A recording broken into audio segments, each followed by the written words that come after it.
Let me introduce, first of all, Dr. Rainbow. Some of you know him, no doubt have taken some classes of his over at the college. He's a biology professor there at Antelope Valley College, holds a bachelor's degree in biochemistry and molecular biology from UC Santa Barbara, master's degree in education from Claremont Graduate School, PhD in molecular biology and biochemistry from UC Irvine. And he was a former creationist. He believed in the biblical account of creation, and through his study over a period of time came to believe that that was not consistent with the way things are, and has since become a proponent of evolution, and has certainly taught this, and I'm not sure if he's ever debated before in this kind of a forum, but certainly on more of an individual basis. But he is a friend of mine. We've gone to lunch several times, and enjoy him as a person. Certainly don't agree with some of his views, but I respect him as a man, and have many interesting conversations over lunch. So I'd like for you to welcome Dr. Rainbow this evening. Thank you.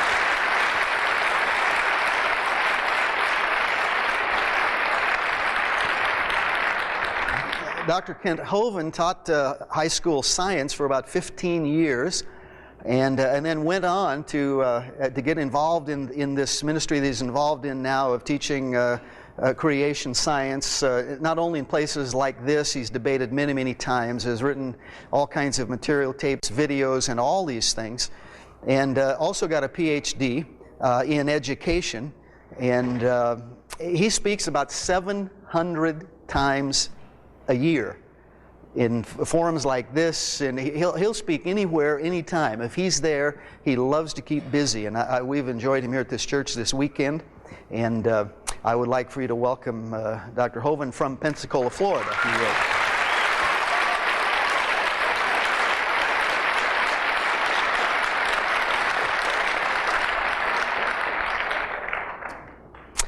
Okay, the clock is beginning. We'll first turn it over to Dr. Rainbow, and thank you for coming. Good evening. I'm going to begin by thanking my friend Pastor Dave Prather and the members of Central Christian for inviting me here tonight to your beautiful church.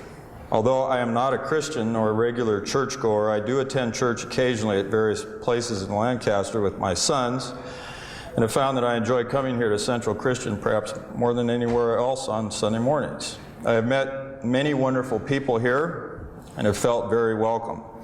It's a great honor and a pleasure for me to have been invited to address tonight's important topic, and I feel especially honored to share a podium with Dr. Kent Hovind, who is an eminent and well-known expert in the field of scientific creationism, and who I have had the great pleasure of getting to know in preparations for tonight's debate. This guy totally stole my kids' hearts, teaching them how to make paper airplanes and shoot rubber bands. I'm going to have trouble competing with him as a father figure from now on.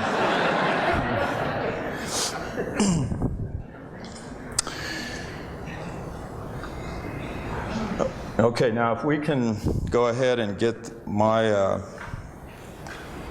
there we go. My talk tonight is called "What Scientific Evidence Is There for Evolution?" and with a special emphasis on how to be a Christian and think properly about the theory of evolution.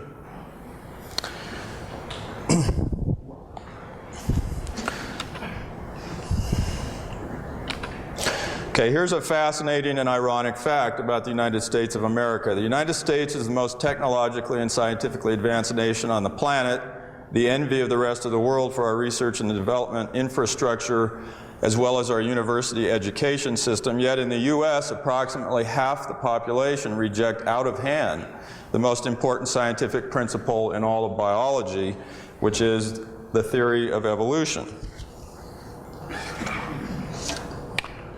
Now let's begin by asking, what's at stake in the creation-evolution controversy? Let's ask, why do evolutionists fight so hard to defend the theory? First, evolution is the central unifying principle of modern biology. Theodosius Dobzhansky, one of the three most famous evolutionists of the 20th century, and a Christian, I might add, a Russian Orthodox Christian, said nothing in biology makes sense except in the light of evolution, and I would heartily agree with that. 2, evolution is an aesthetically beautiful theory with grand and awesome themes. Some evolutionists, including myself, believe that evolution profoundly glorifies God. Some evolutionists use the theory to support an atheistic natural philosophy and argue against the very existence of God, which they have a right to do, just as Christians have a right to argue for the existence of God. Okay, why do creationists abhor the theory of evolution? It seems to make no scientific sense whatsoever. It's a calculated attempt to destroy belief in God and to render the concept of a creator obsolete. It contradicts the book of Genesis and therefore stands in mortal opposition to Scripture. It teaches that humans are descended from animals and therefore destroys all basis for morality. And it glorifies death. Now, I've been asked to present the scientific evidence for evolution to an audience which, though personally friendly, is to a large degree intellectually hostile to the subject in a mere 40 minutes. This is a daunting task. In tonight's debate, I bear the burden of proof. I must show that there is compelling evidence for the theory of evolution.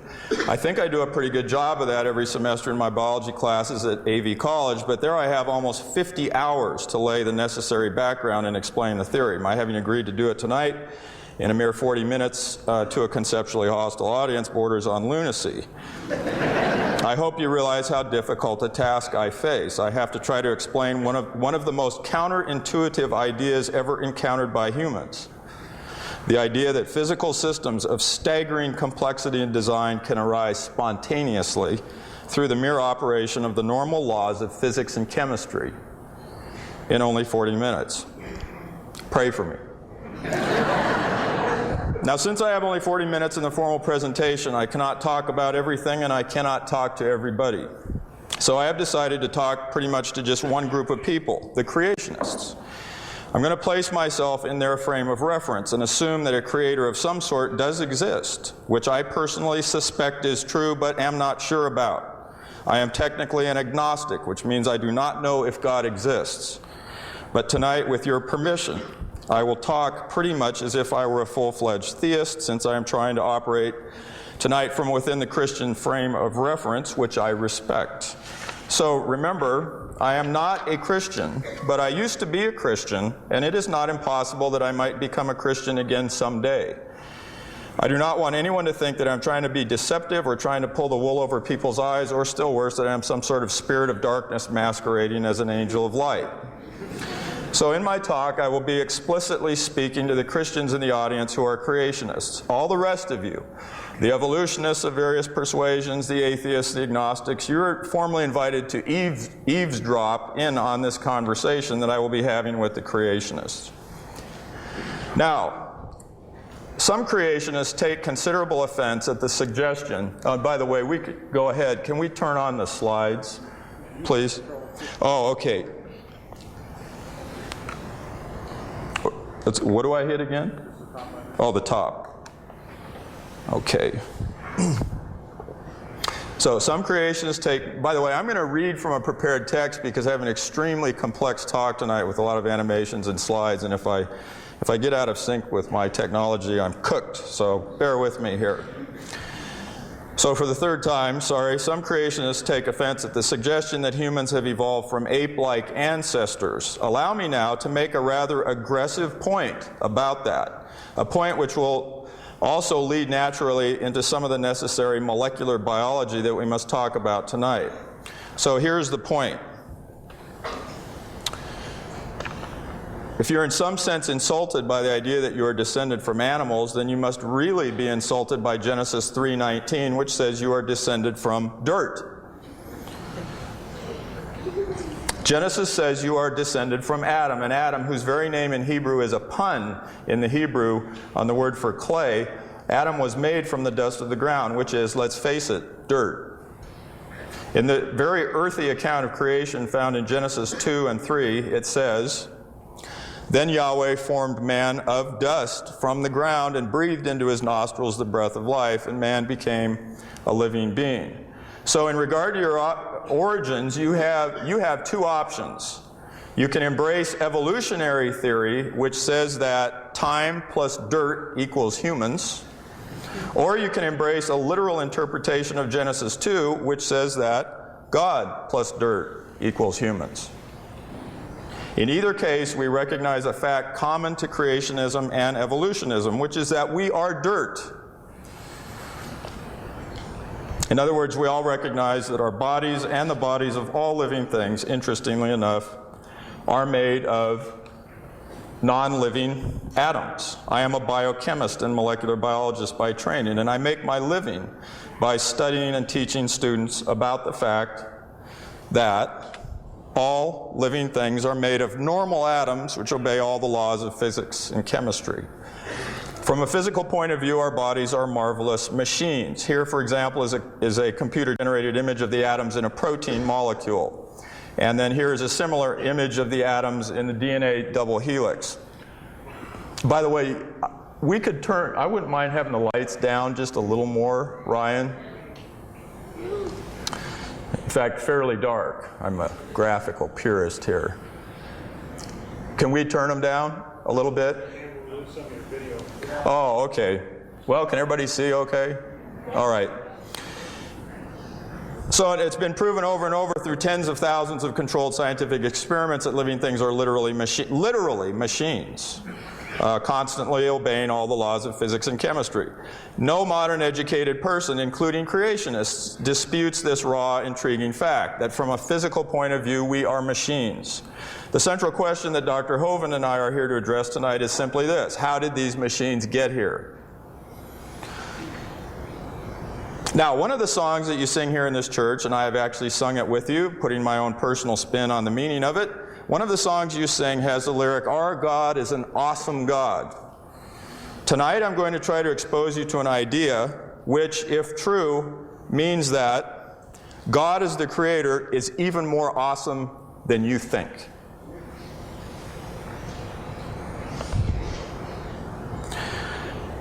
Near the end of the 18th century, an English doctor of divinity and professor at Cambridge University, the Reverend William Paley, wrote a seminal work in the history of creationism entitled Evidences of Christianity.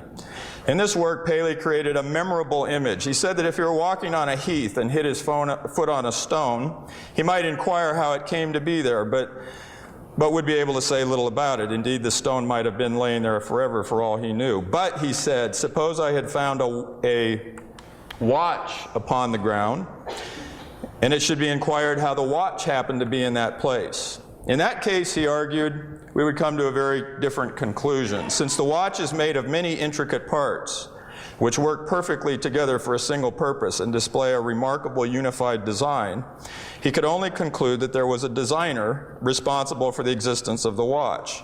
Paley went on to explain that in nature we find countless living creations far more intricate than a watch. For example, the design of the eye with its lens and many other parts is staggering to behold. Everywhere he looked, at an oyster, a spoonbill bird, a human kidney, Paley found evidence that nature had a designer. Paley's book was required reading for the young aspiring naturalists and theologians who were in college at Cambridge, and it was particularly inspiring to this student, who we will meet again in a moment. This young man was an Orthodox Christian, excited about biology and what it taught him about his Creator. And he not only read but even memorized parts of Paley's book. Now, Paley's lesson is really a point about engineering. I'm sure we have many engineers in the audience tonight, since this valley builds the most sophisticated aircraft in the world. Engineers have always taken a great interest in the creation-evolution debate, partly because evolutionary theory tends to come across as complete and utter nonsense to many engineers. Since both special creation and evolution can be considered forms of engineering, one divine and the other natural, I'm now going to make a point about the engineering of living things. Here's a slide of actually a fruit fly embryo developing.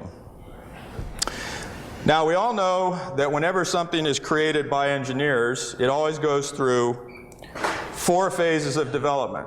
The first phase is the conceptual phase, during which actual drawings and blueprints of the machine are made up, which will then guide the upcoming design phase, during which, oh, I'm sorry, I got off here. We had the conceptual phase, the design phase, drawing up blueprints and so forth, which will then guide the upcoming assembly phase, during which the device is painstakingly constructed piece by piece according to the carefully made design.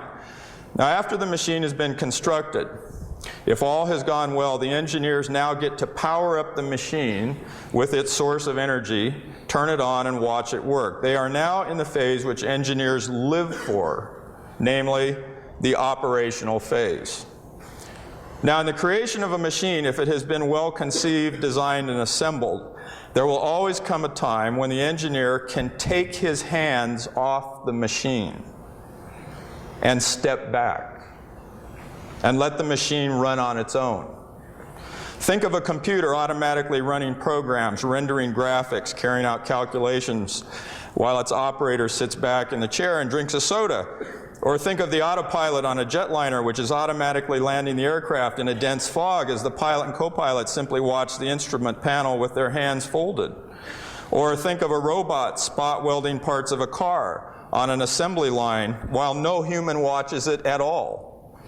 It's obvious that the most impressive machines of all are machines that run on their own without any further intervention. Such machines are very complex and hard to design, and when the engineers who made them finally come to the, what I'll call, the step back and hands off point, it's an awesome sight to behold. Now, living things, as we have said, are complex assemblies of atoms and molecules which obey all the normal laws of physics and chemistry. That is to say, they are literally machines. Creationism and evolutionism have different ways of explaining how those machines arose. In fundamentalist Christian creationism, it is believed that God made the first representatives of all the major kinds of living things, quote, out of the ground. That is, from earth or clay or dirt, or whatever you prefer to call that. That is to say, God made living things piece by piece from normal atoms, including hydrogen, oxygen, nitrogen, carbon, phosphorus, sulfur, manganese, magnesium, zinc, iron, and one more, copper, that green atom right in the middle, that cytochrome C oxidase, a protein you have in your body that's literally carrying electricity in the mitochondria of your cells. It's got a copper atom in the middle, so forth and so on. So other atoms that were present in the earth contributed to this, presumably, and God presumably assembled them into fantastic arrays to make DNA double helices and beta-pleated sheets in proteins and electron transport chains in mitochondria and so forth, much like Paley's watchmaker might assemble a watch, piece by piece, from its component springs, gears, and levers. It would be an awesome sight to behold. It would have been a tremendous thing to see that happen in Genesis 2. But now consider what the theory of evolution asserts.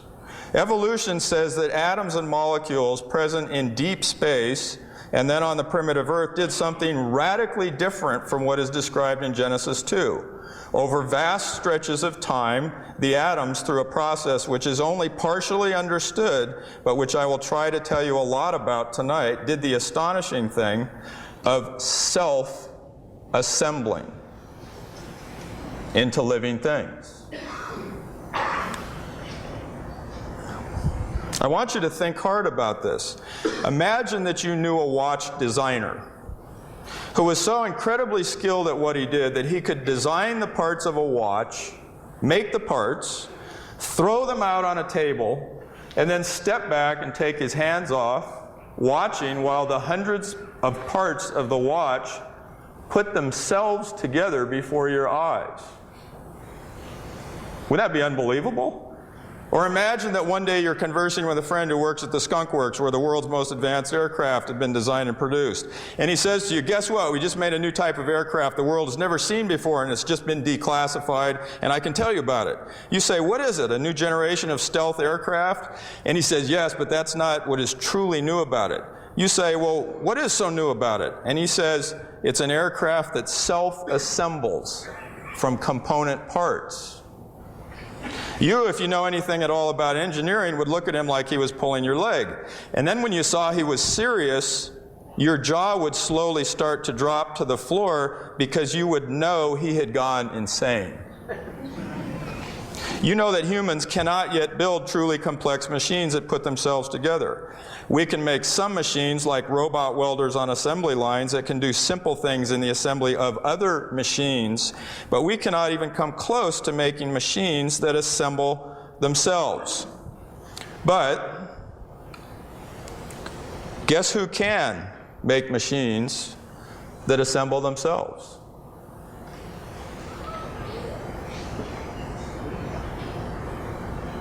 Now do you see why evolutionists get so excited about evolution? Think about this a little more from an engineering point of view again. In normal engineering, where does the step back and hands-off point come in the process? Let me get my laser pointer here. There's my wallet. I'm glad I've still got that.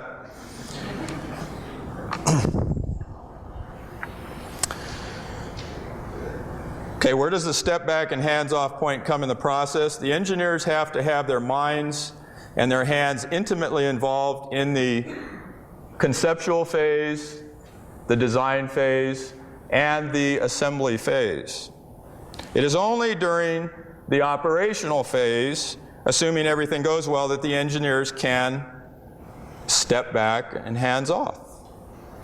What evolutionary theory allows us to entertain as theists is the idea that Almighty God is creating life on earth, has done something that will set your mind reeling and staggering, something as high above our own engineering abilities as the heavens are high above the earth, something beyond all that we could ask or think. God has pushed the step back and hands off point, which was here, where? He's pushed the step back point into the assembly phase.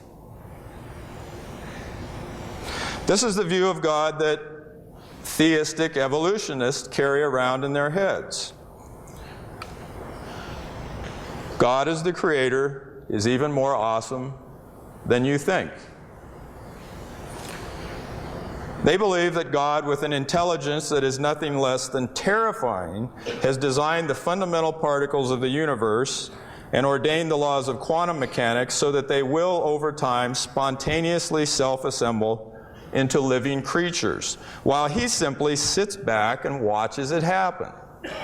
And then, after 12 billion years of cosmic evolution, when the first humans on the African savanna look up at the night sky and stare at the God, which their explosively large cerebral cortex can now sense is there, in an attitude of awe and primitive worship, and God stares right back. Let's look at another picture that helps us understand how God chooses to operate if the theory of evolution is correct. Here we have a representation of all that exists in the physical universe, which is called nature, derived from a word which conveys the meaning of being born, and from which we get other words like nativity and natal.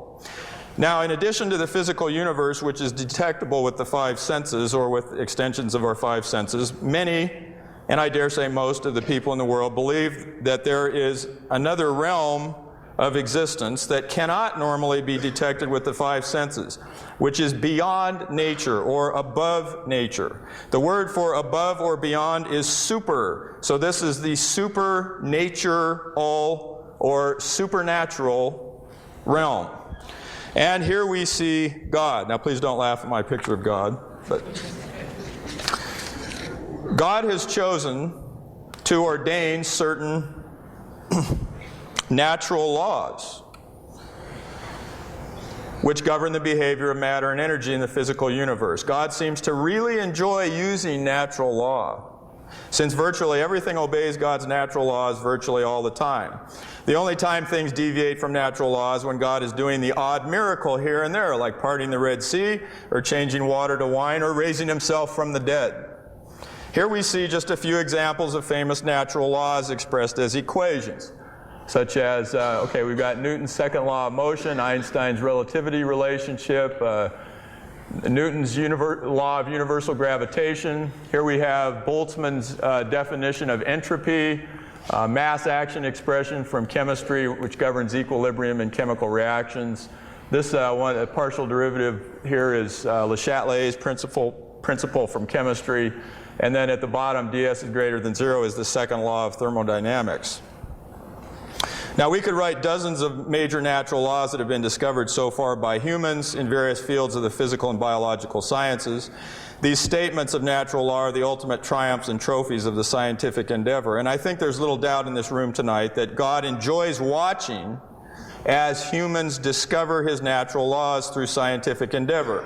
He has seen to it that humans have powerful, incisive brains which can ask questions, design experiments, and use the scientific method to unravel the secrets of the universe. Every time humans discover a new law or a new principle or a new galaxy or a new fundamental particle, I suspect God is extraordinarily delighted. Over about 150 years of intense research, scientists using the brains that God caused to evolve have by now, in the year 2003, developed a fairly extensive explanation of how living things self-assemble through nothing more than the operation of God's natural laws. I'm going to say that again. We now understand, not completely, but pretty well, how living organisms arise through a self-assembly process which is being driven by nothing other than a free-running operation of God's natural laws. I call the process God's automatic creature-generating machine. A good teacher will invent flashy names for things, so there it is. How many people here would be willing to, now I don't want to have a loud conversation with 2,000 people, but how many people here would be willing to try to learn from a person who has some expertise on the subject how God's creature-generating machine works? Can I see a show of hands? Who'd be willing to learn something about that? Okay. Who would not be willing to learn something about that? Anybody? Oh yeah, right here. Oh, okay. Someone is closed-minded and admits it. I encourage you, I applaud your candidness. Now, some of you may still be reticent to let me in, even for a trial run on evolution. You may be wondering if you will lose your faith if you even so much as entertain evolution. So maybe this will help a little. Can someone be both a Christian and an evolutionist at the same time? Of course they can. Two of the most famous evolutionists of all time were Christians. Here is George Lemaitre, a Belgian Catholic physicist priest who galvanized cosmologists in 1927 by proposing that the universe began when a hot, dense, primeval atom exploded, an idea which adumbrated the modern Big Bang theory. He is considered to be the father of the Big Bang theory. He was later decorated by the Pope for his scientific achievements. And here we have Theodosius Dobzhansky, one of the three greatest evolutionary theorists of the 20th century. He's famous for saying, nothing in biology makes sense except in the light of evolution. And as I pointed out, he was a Russian Orthodox Christian. Okay, now, what I'm going to do with my remaining time is attempt to explain how two of the most important developments in vertebrate evolution have occurred. I'm going to talk about the evolution of legs and the evolution of wings. And I'm lastly going to talk about what may be the most difficult to explain problem in all of organismal evolutionary biology, which is the evolution of birds in general. Okay, so here we go now.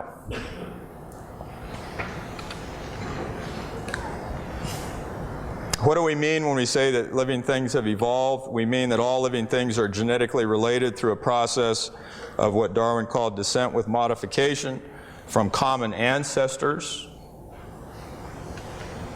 And here is what I call, when I teach it, the central mechanism of evolution.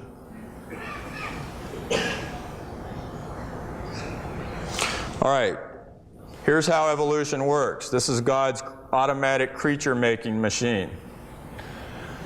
Evolution always occurs in 3 steps. First, we have mutation to DNA, which can occur in a multitude of very well understood ways. Secondly, we have altered embryological development. It alters the way the organism develops as an embryo, right here, represented by these arrows. And the third step is always what Charles Darwin discovered, natural selection, where an environmental scenario must exist which naturally selects for, or at least does not select against, the new phenotype.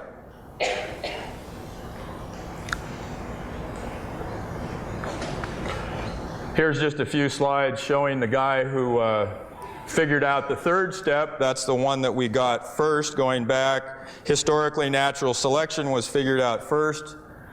Voyage of the Beagle in 1831, Darwin sailed around the world, and then upon his return got married, had many children, and proceeded in 1859 to publish one of the most famous works in the entire history of science on the origin of species. Okay, the second part of the central mechanism that was discovered was mutation to DNA, discovery of the double helix, principles of genetics in the first part of the century by people like Thomas Hunt Morgan and so forth.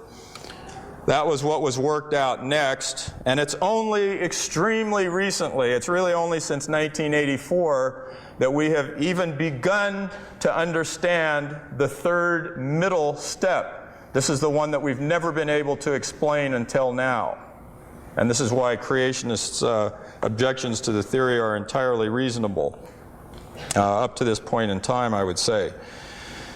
So would you like to see so here's a picture of an embryo developing.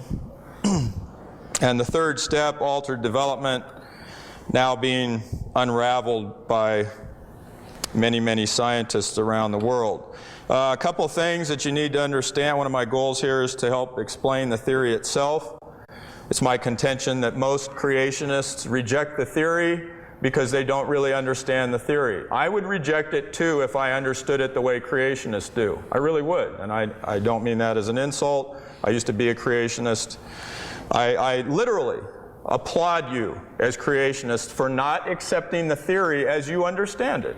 You've done a rational, reasonable thing. You've displayed your intelligence by doing that, as has Dr. Hovind, who's an extremely intelligent man, and he's probably going to steamroll over me in the rest of this debate.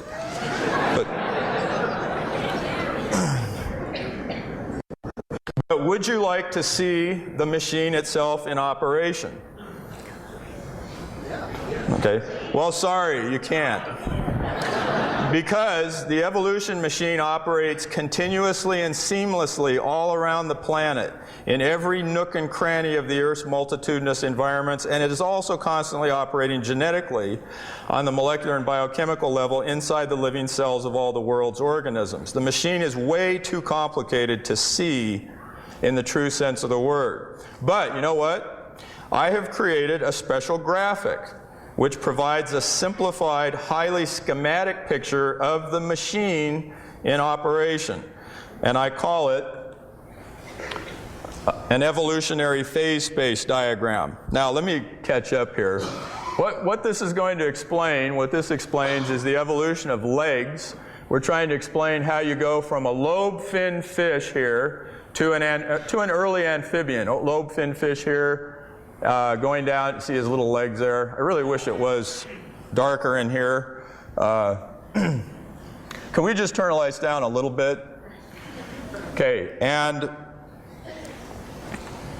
we have a pretty good explanation, we think, of how this happened. We think that legs evolved underwater first, not on land. This is a creature called Acanthostega.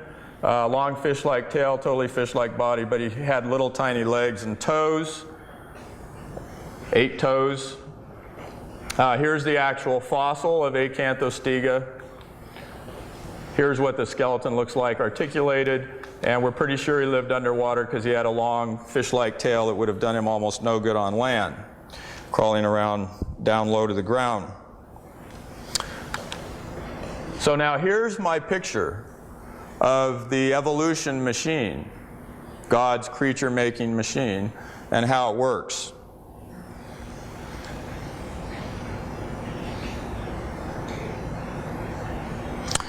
Okay, so here's what's going on in this machine. Now I know this is really small for most of you, but we'll do the best. I'm doing the best I can.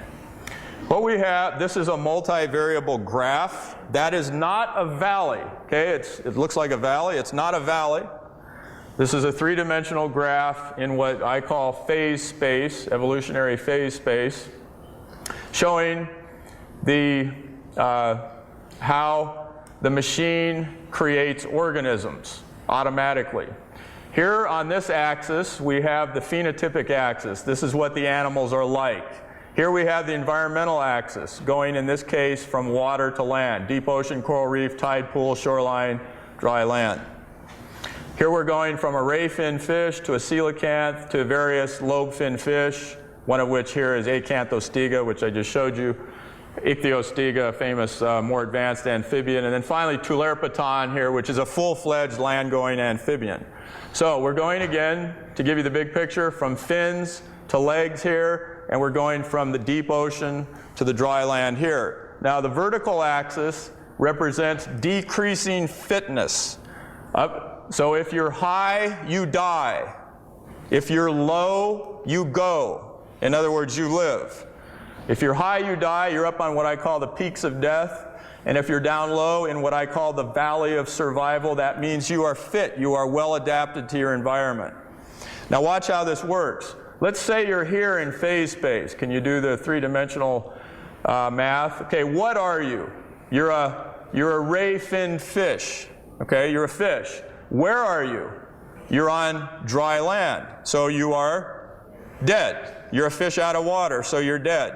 You are unfit for your environment. Let's do this one. What are you here? Follow it along. You're a full-fledged amphibian, but you're out in the deep blue sea. So you are dead. You are unfit. Let's do this one. What are you here? You're a ray fin fish in the deep ocean. You're beautifully adapted to your environment. And right here you'd be Tulerpaton on dry land but near a tide pool, so you're doing pretty well here. You're well adapted to your environment. One more here, Acanthostiga, that would be right here. You're a primitive amphibian living in a tide pool, trying to make a living in a coral reef. Now, how could he have done that? Let's explain this. Right here, why do we think legs might have evolved underwater? Well, here's the theory. If he was out, so mom here takes a mutation in her sperm or egg cells, and that's a critical point to remember. Let's get all this stuff up here. Okay, the mutations to DNA have to take place in sperm or egg cells, otherwise they won't make it into the next generation. Remember always that the new phenotype, the new form of animal, always shows up in junior, always shows up in the offspring, and then natural selection comes into play and has to select, if this is what we're trying to evolve, has to select for this and deselect for the old type of organism. Now out in the deep blue sea, do you want to have legs and toes? No. See, he would be poorly adapted. He's dead out there. You want to have fins if you're in the deep blue sea, and that's why we still have fish with us today after 400 million years. If you're living 5 miles deep in the ocean, in pitch black water that's freezing cold, at pressures that are twice what crush our nuclear submarines, what do you want to be? You don't want to be a human. You better hope to God that you're a fish down there. Okay, but here in a coral reef, see the island and so forth? Here in a coral reef, what we think could have happened is this. If you're in a coral reef, there's powerful currents going back and forth. There's algae and so forth. And one thing that you can try to do is to carry out what we would call ambush predation. You remain hidden in the algae or behind rocks and things like that, and then you leap out suddenly with your still fish-like tail and catch fish. Now you can see that if you're still a lobe-finned fish right here, he's going to have a little bit of a hard time carrying out ambush predation because there's powerful currents in a coral reef that are pushing him back and forth, and if he's trying to station keep In some algae, he would have to wave his fins and remain in one place, which is going to give away his location and scare the prey off. But look what he can do. He can do something that no animal has ever done before in evolution. He can hang on to things with his little legs and toes and remain perfectly motionless and then leap out and catch a fish. This is the theory for how Acanthostega may have been selected for and how legs evolved underwater. Okay, now here's an animation of that process. There's a constant chatter of mutation to DNA that's ceaselessly generating new forms of organisms. The environment is constantly changing here. This is constantly changing. Organisms are constantly migrating or getting blown into new environments. These are the random forces which drive evolution. But what happens next now, see, these are random forces. These are random mutations, totally random.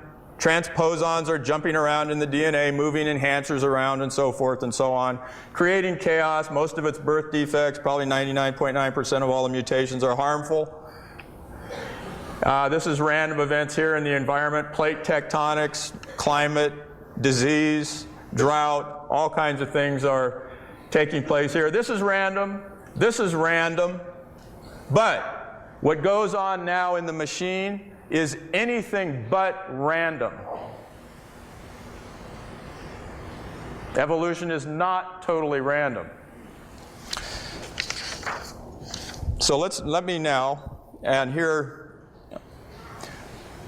okay, I'm going to press on here and use even some of my time. Okay, now bear with me. I've got to bring up an animation.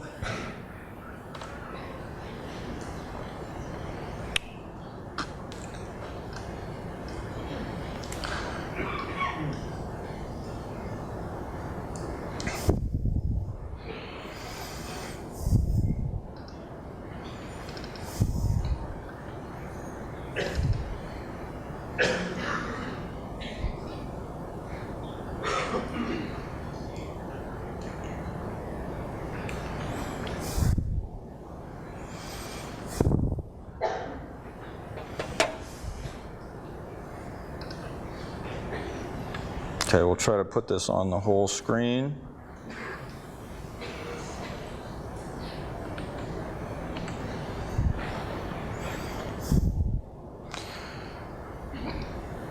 Okay, and here's what takes place in phase space. Each little dot represents a species or an individual, either one.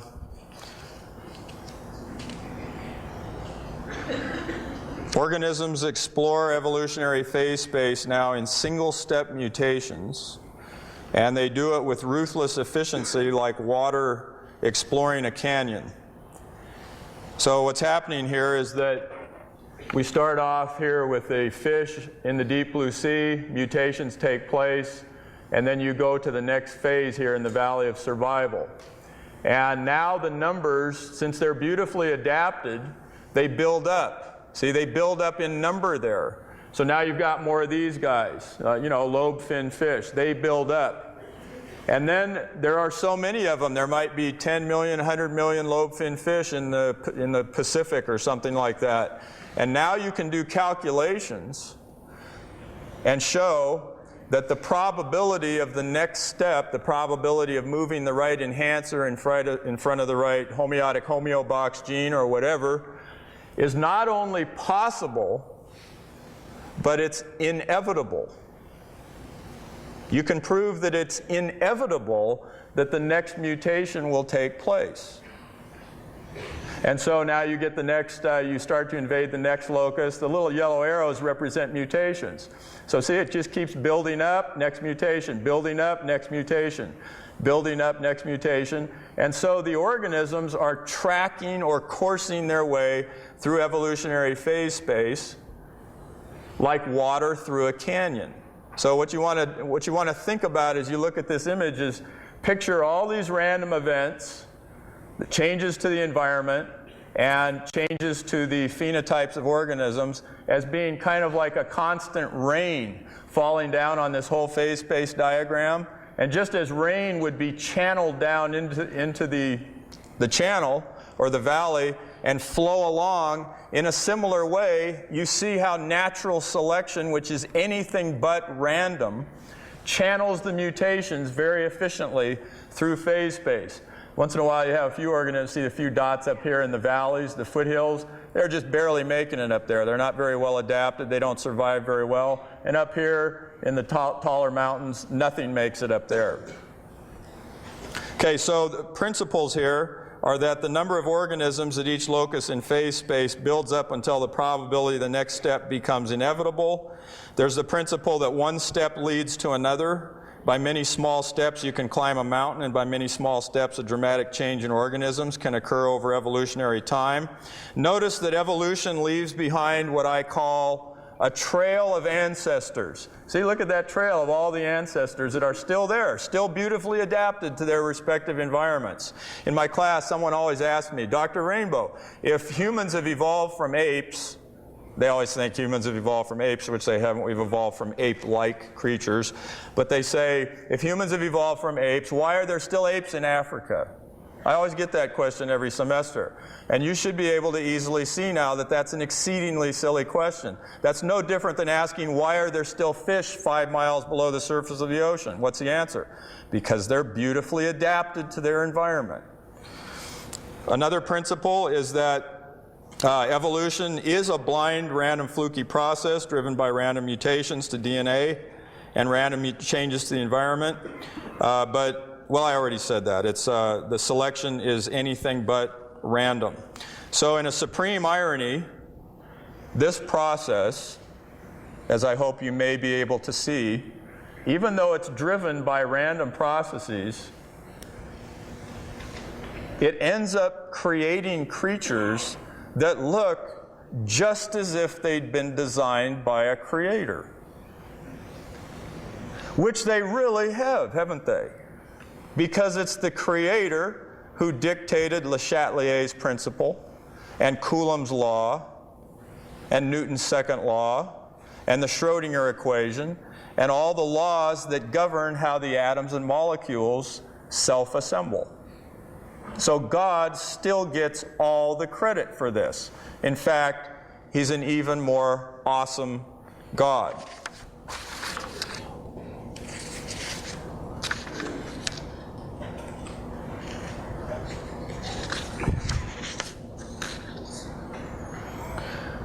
Now, let me take stock of where I am.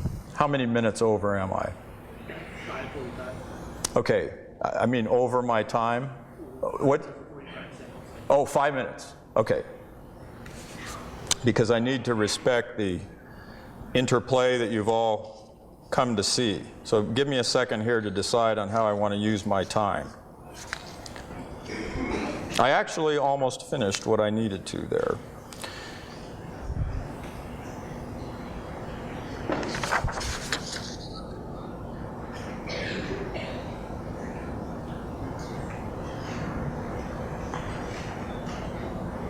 Okay, what I'm going to do is simply make one last titanically important point about evolution. Now, what is it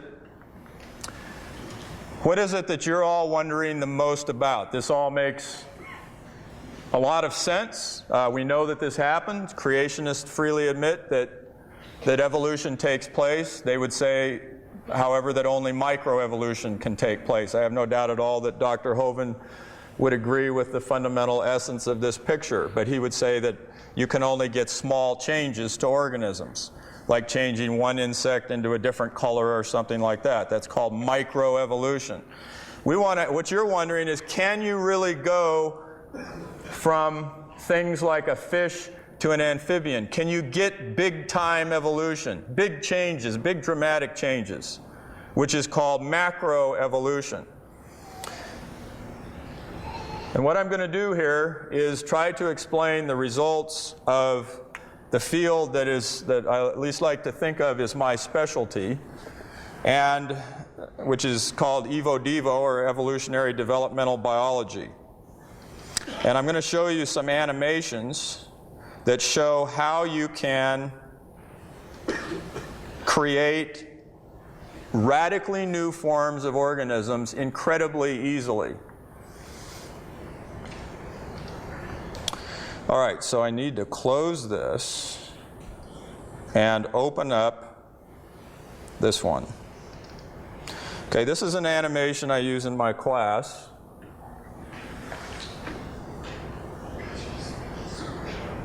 Oh, let's see, did that open? No. Okay. I got too many things to hold here. Put it on the whole screen.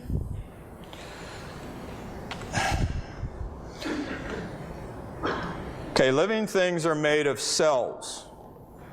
And you have to understand that during embryological development, living cells can do 7 different things. They can divide by mitosis, cell division. So things can get really big really fast. They can differentiate. They can turn into different kinds of cells. Like here, 2 initially identical cells are turning into muscle cells and neurons under the influence of a morphogen that's being sent by this cell. They can crawl around. Cells can crawl around anywhere at any time in your body, just like amoebas do. They can lay down extracellular matrix like big strands of collagen. They can change their shape. Here you see a cell in the middle changing its shape. So this epithelial sheet is buckling and folding. It's like making a paper airplane. One of the things I do in my class is I take out a piece of paper, and in front of the students, I step by step make a paper airplane. And then at the end, I hold it up and I say, look what a complicated thing I made just by doing one thing, folding paper. I take a piece of clay that looks like this, and I cut it with a knife, boom, boom, boom, boom, and I make a hand. Did you know that your hand got here you used to have a paddle like a duck. You had flesh in between your fingers, and then your cells here died by a process called programmed cell death, or apoptosis, which generated your fingers. That's another of the things that they can do. Cells can commit suicide at any time. And they can attach together or break apart at any time by expressing cell adhesion molecules. So, with these facts in mind,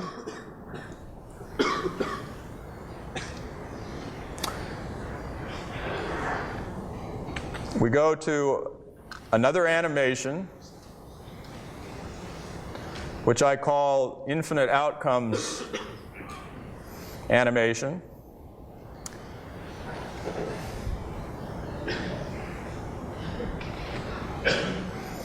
And here we have 5 different subdivisions of it. In the first animation, we're going to see how cells can divide and differentiate, and just look at how fast things can get complicated. Okay, they're dividing. You have 2 kinds of cells, blue and yellow.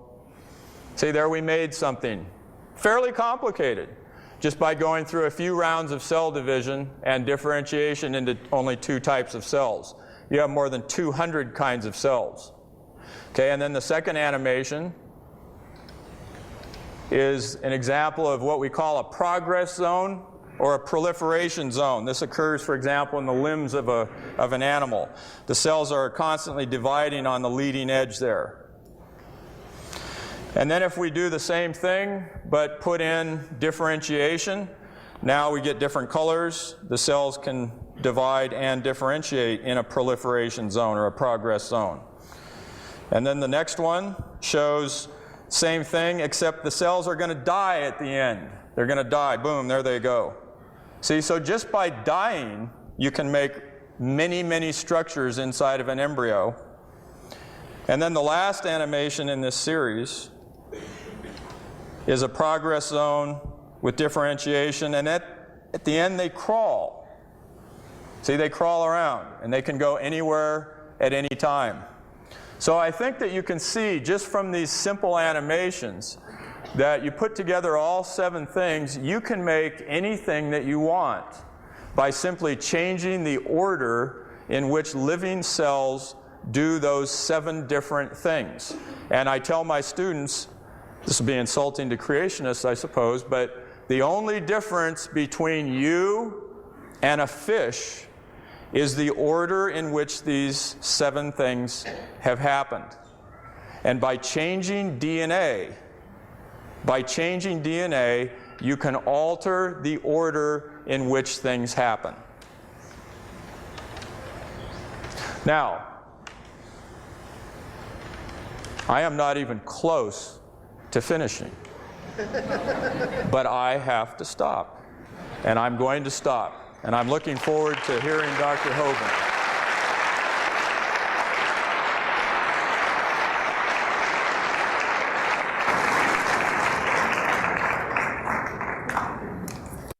Well, thank you so much for coming. This place is jammed. I don't know how many are in the hallway, but we have a lot of folks here tonight. It's an honor to be here. My name is Kent Hovind. I taught high school science 15 years, and now I travel and do seminars on creation, evolution, and dinosaurs. And I take the position the Bible is literally true and scientifically accurate. God made everything in 6 literal 24-hour days, and the evolution theory currently being taught in our schools is one of the dumbest and most dangerous religions in the history of humanity. That's my take on it, okay? Now, people are welcome to believe all that stuff, but I don't think they should teach it at taxpayers' expense in public schools. That ought to be taught in private schools at, personal expense. Okay, this not my wife, just a picture. I have 3 kids, all married, and the dog died, so I made it. I'm home free. It's wonderful. And we have 2 grandkids and hopefully 20 more coming. It's great. I have in my backyard Dinosaur Adventureland. We like science, we like dinosaurs, but we think God ought to get the glory for His creation. If you get an opportunity to come to Dinosaur Adventureland in Pensacola, Florida, we'd love to have you. You may also want to come to our first ever and hopefully first annual creation conference. We've had 25,000 visitors in the first 2 years at Dinosaur Adventureland. You guys need to start one out here. That would be great. We need to use science and creation to glorify God. This September is our creation conference. If you want to sign up, the folks at the table don't know about this, but there's supposed to be a list out there. You might want to grab a notepad, Ken Andrew, and if anybody wants to sign up, we'll send you information if you're interested, or just call my office and say, send me stuff on the Creation Conference if you want to come. Or better yet, come visit our ministry. We have about 40 people in our ministry. God's given us an awesome staff, and we try to use our efforts to produce materials that'll strengthen your faith in the Word of God. Okay, now, right here. What's the evidence for evolution? All the evidence that I have seen in my 30-some years of studying this is just simply imagination, or computer-generated graphics, which doesn't even show it happened. That's how we think it might have happened. None of that is science, okay? Science is things we can observe and study and test and demonstrate. So what's the evidence for evolution? I happen to like science. I collect science books. I have hundreds of them. I taught the subject for 15 years. I really enjoy science. People say, there's evidence for evolution. Okay, I don't think so. We'll talk about that in a minute. And they say, couldn't God have used evolution to get us here?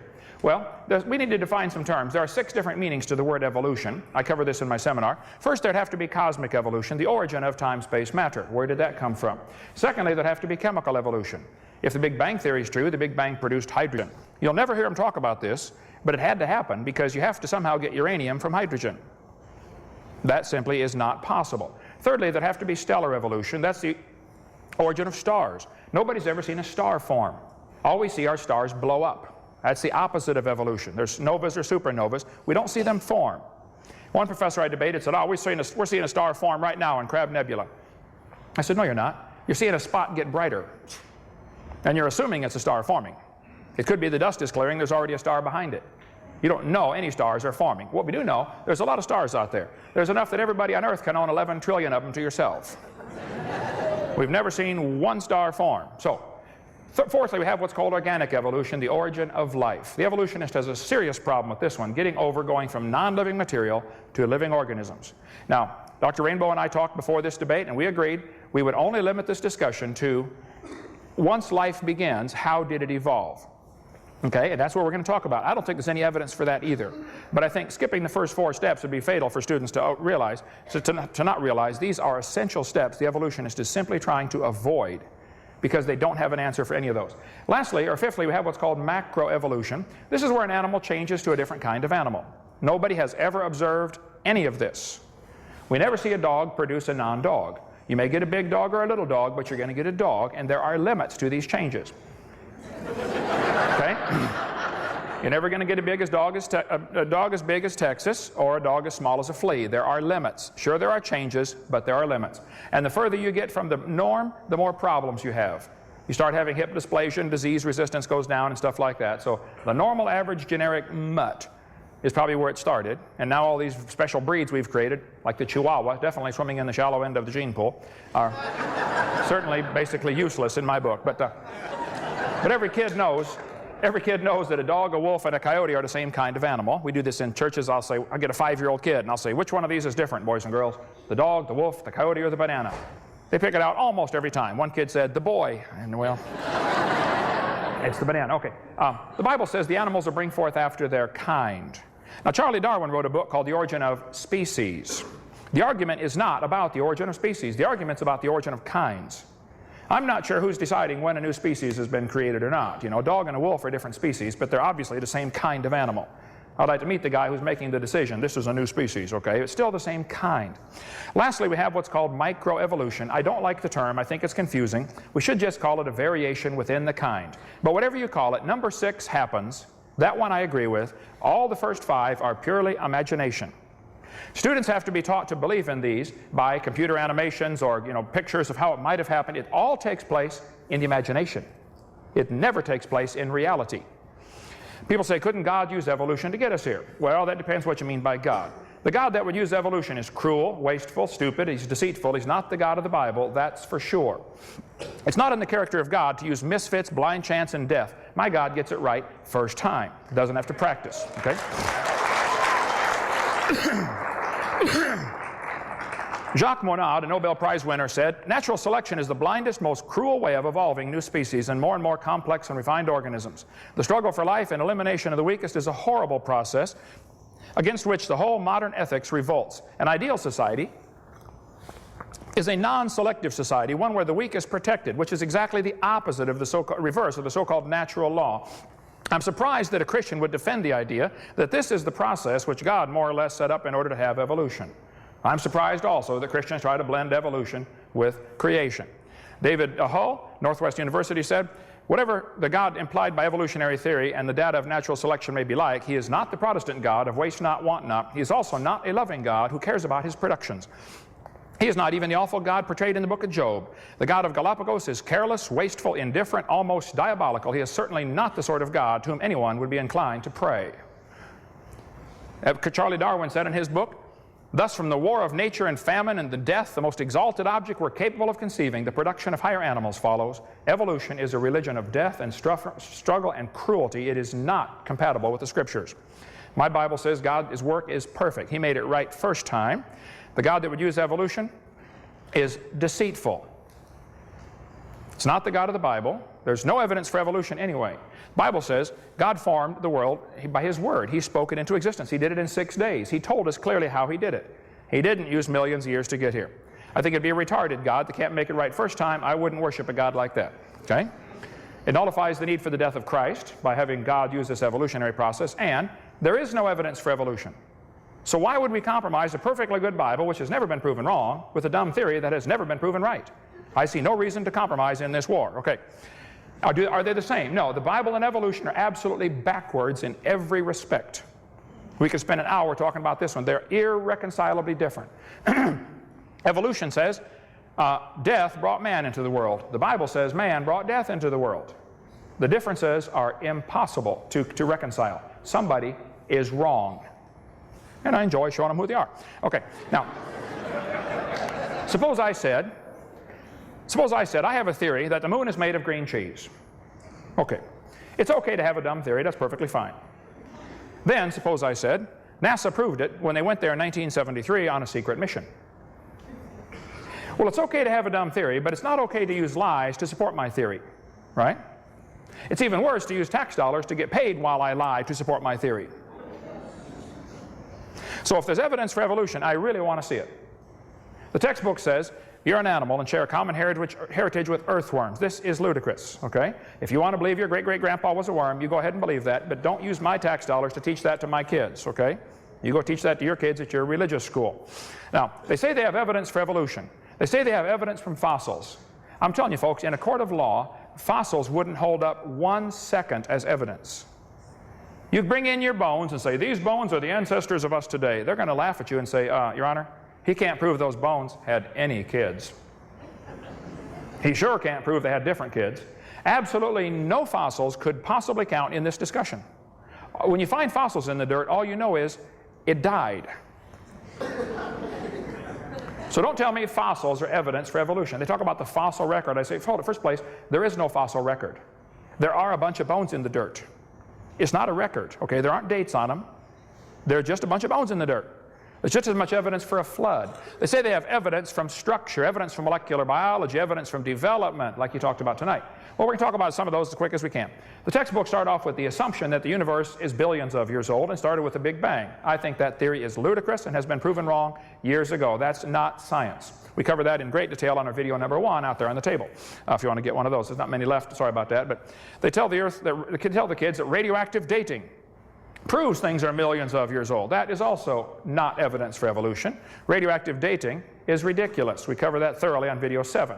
Here's an example where living snails were carbon dated 27,000 years old. They're still alive, okay? This is 1984. I give many examples on video number 7 about that. This guy said, in the last 2 years, an absolute date has been obtained for the Gandong beds. It has the interesting value of 300,000 years, plus or minus 300,000 years.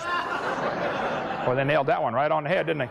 Anyway, get video 7 if you want more on carbon dating or potassium-argon dating or uranium-lead dating. I got them all on video 7.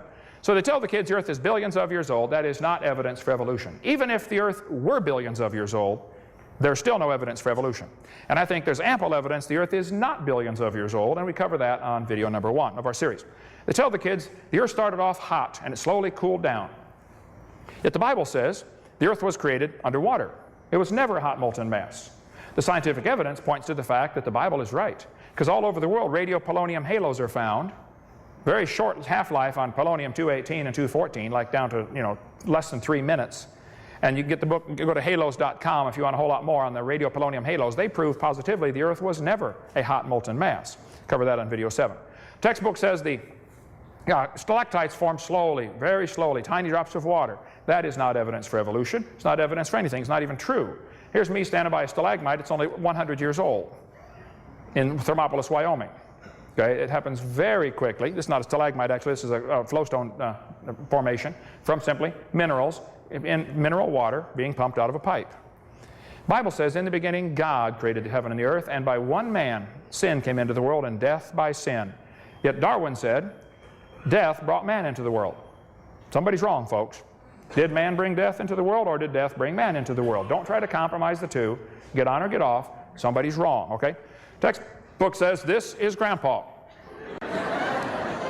30 million years ago, larger primates such as monkeys and apes evolved. They are ancestral to both humans and modern apes. Look, you're welcome to believe that. But that's not science. It's not observable science, that's for sure. That's not Grandpa, okay? Now, all of the so-called evidence for evolution from the cavemen that I'm aware of, and I've studied it real actively now for 30-some years, all of it has been discredited. I mean, you pick your caveman, Homo erectus, Java man, Piltdown man, Lucy, they've all been discredited. This article in the newspaper says, he's the daddy of us all. This is silly. You don't know he's the daddy of anybody. All you know is you found some bones in the dirt. That's all you know. You can't prove he had any kids that lived. Don't tell me he's the daddy of us all. They're lying to you, okay? Cover much more on the cavemen in video number 2. They tell us dinosaurs lived millions of years ago. That is simply not true. There's ample evidence dinosaurs have always lived with man. We cover that for 2 hours, for 2.5 hours on our video number 3. Textbook says the Colorado River cut the Grand Canyon slowly over millions of years. That's ludicrous. The top of Grand Canyon's higher than both ends. Rivers don't flow uphill. Grand Canyon's a washed out spillway. Anybody that studies it'll know that. I flew down it 2 days ago coming here. Took a bunch of pictures flying down across the Grand Canyon. It's a 1 mile rise spread out over 270 miles, so you don't notice it much. But it's not formed by the Colorado River. The textbooks tell the kids each of the layers of rock is a different age. The whole geologic column is baloney. It doesn't exist any place on Earth except the textbooks. There is no geologic column. This guy admits it. He said if there were a column of sediments, unfortunately no such column exists. It's a great theory, but it's not science. It's not observable. You can have all the theories you want, but where's the beef? Where's the evidence, okay? All over the world, petrified trees are found standing up, connecting these layers. Now here they are telling us these layers are different ages, and yet we got petrified trees connecting them. They're not different ages, folks. They all formed in one big flood in the days of Noah. We cover that on video number 4 about the geologic column. Okay, textbook says the Devonian period is characterized by the lobe-finned fish, like we heard about tonight. Well, they say this is proof of evolution, that it slowly evolved from fish to amphibians, reptiles, mammals. Just memorize the word farm and you got it. F-A-R-M, fish, amphibians, reptiles, mammals. This is what they imagine it might have happened like, but it is pure imagination. And the lobe-finned fish are still very much alive. When they found the coelacanth swimming around the Indian Ocean back in 1938, they brought one into the scientists and they said, wow, look at this. They survived for 300 million years. Never dawned on them one time to question the theory, because the theory is sacred. The evidence must fit the theory. Now, see the way science is supposed to work. You get a theory, you check the evidence. If the evidence says, nope, the theory's not right, you throw the theory away. You get a new theory. That's the way it's supposed to work. And it does work that way in science with everything except this evolution theory. And I think I know why. I think it's because the only alternative to evolution is creation. And if creation is true, then there's a creator. And if there's a creator, there might be some rules. You mean like thou shalt not? Ooh, we don't want those rules. So we're going to deny the creator. That's really what it boils down to in every instance. The lobe-finned fish is still alive. The textbooks tell the kids, you can tell the evidence for evolution because of the similar four-limb structures. This one says, these homologous structures provide evidence that these animals evolved from a common ancestor. And they show the 2 bones in the wrist of all kinds of different animals. This is silly. This textbook says, comparative anatomy provides further evidence of evolution. The commonalities suggest these and other vertebrate animals are all related. They probably evolved from a common ancestor. That is ludicrous. They probably have a common designer is why they're similar. The different bones develop from different genes on the chromosomes. And even if they were coming from the same genes on the chromosomes and they're not, that still wouldn't be evidence for evolution. It could be evidence for a common designer. And they're so complex, complex things don't happen automatically. Somebody has to create them. You know, doing an imagination, computer animation of how it might have happened, that's not science. That's imagination. The lug nuts from a Pontiac will fit on a Chevy. You go try it. They will. That proves they both evolved from a Honda 14 million years ago. No, that proves the same guys are making them, okay? It's common designer. Textbooks are going to tell your kids that the peppered moth is evidence for evolution. This was proven wrong years ago. The peppered moth, according to the story, had dark babies and light babies, but on the light-colored trees, the light ones blended in better, and the dark ones got eaten more. And then when they burned coal in the factories, the trees turned dark, and the dark ones blended in better, and the light ones got eaten. And so they say the population ratio shifted from 95% light to 95% dark. Well, the problem is the whole story is baloney. It didn't happen. They glued dead moths on the tree to take that picture for your kid's textbook. After 40 years of watching, they found 2 moths on the trees. 2 in 40 years. What's 95% of 2? So if you have evidence for evolution, I really want to see it. However, the peppered moth is not evidence for evolution. Even if the story were true, all they had was a shift in the population ratio. That's proof of a designer giving his creatures the ability to produce a variety of offspring so some will always survive. That's still evidence for creation, if the story were true, not evidence for evolution. The idea of the embryo having gill slits has been proven wrong years ago. This textbook says the presence of fish-like structures in embryos of different species shows these animals have evolved from fish and share the basic pattern of fish development. This is simply not true. They say it has gills like a fish. Just because the skin is wrinkled up, I got the same wrinkles in my elbow and behind my knee. It doesn't prove a thing. You got wrinkles. Some of you got a lot of wrinkles on your body, actually. But what does that prove? Okay, I'm getting them too. All right. Now, the textbook, though, says the presence of gills and tails is evidence of a common ancestor. This is not true. This junior high textbook says the similarities provide evidence that these 3 animals evolved from a common ancestor. Again, talking about the gill slits. This has been proven wrong years ago. 1875 it was proven wrong. It's not true. This textbook says humans and fish embryos resemble each other because humans and fish share a common ancestor. Now look, I don't mind if somebody wants to believe that. But I resent paying for that to go into a textbook, and that's the only answer the kid's given. I further resent them cutting down a perfectly good tree to print that. Okay? And we need Al Gore on this one. Okay. Those little folds of skin develop into bones in the ear and glands in the throat. They never have anything to do with breathing. Just because the skin is wrinkled up doesn't mean it's gills, or even it's partly gills, or even it's related to gills. I've seen people with a bunch of chins and they can't breathe through any of them but the top one, okay? Ernst Haeckel faked his drawings in 1869 to make people believe this evolution theory. He admitted he lied in 1875 when his own university held a trial. He was convicted of fraud. On top are Haeckel's drawings. Underneath are the actual photographs of those creatures he claimed he's drawing a picture of. The drawings are simply fraudulent. They're lies. There's no kind way to say it. They're lies. Get them out of the textbook. They tell the kids in school the appendix is evidence of evolution because your appendix is smaller than a horse's. Well, we don't eat as much, green vegetables as horses eat. Maybe we don't dig up as much junk as they do in eating off the ground. But the fact is, you do have a smaller appendix than a horse. So what? That's all you need. The appendix, they'll say it's vestigial. It's not vestigial. You need your appendix, okay? If your appendix is taken out, you shorten your lifespan, I believe, by about 8 years. You got a much better chance of getting a lot of diseases. The appendix is where part of the immune system responses are initiated. They've known that for years. It's not vestigial. This textbook tells the kids one of the evidences for evolution is the whale's vestigial pelvis. Many organisms retain traces of their evolutionary history. For example, the whale retains pelvic and leg bones as useless vestiges. This is baloney.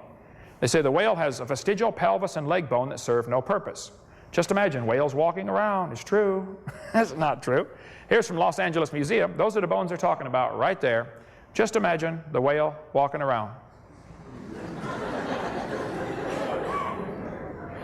Actually, this is a lie. Those bones are used in reproduction. The whales are pretty big, and those little bones have special muscles that attach to them that allow the whales to reproduce. It has nothing to do with walking on land. This is not evidence for evolution. This is evidence for design, okay? In our museum in Florida, we have a 15.5-foot python snake skin. Down at the south end of that skin, you can see little claws that are attached to little bitty bones going up inside the snake's body. The textbook says these are rudimentary hind legs of a python snake. This is not true.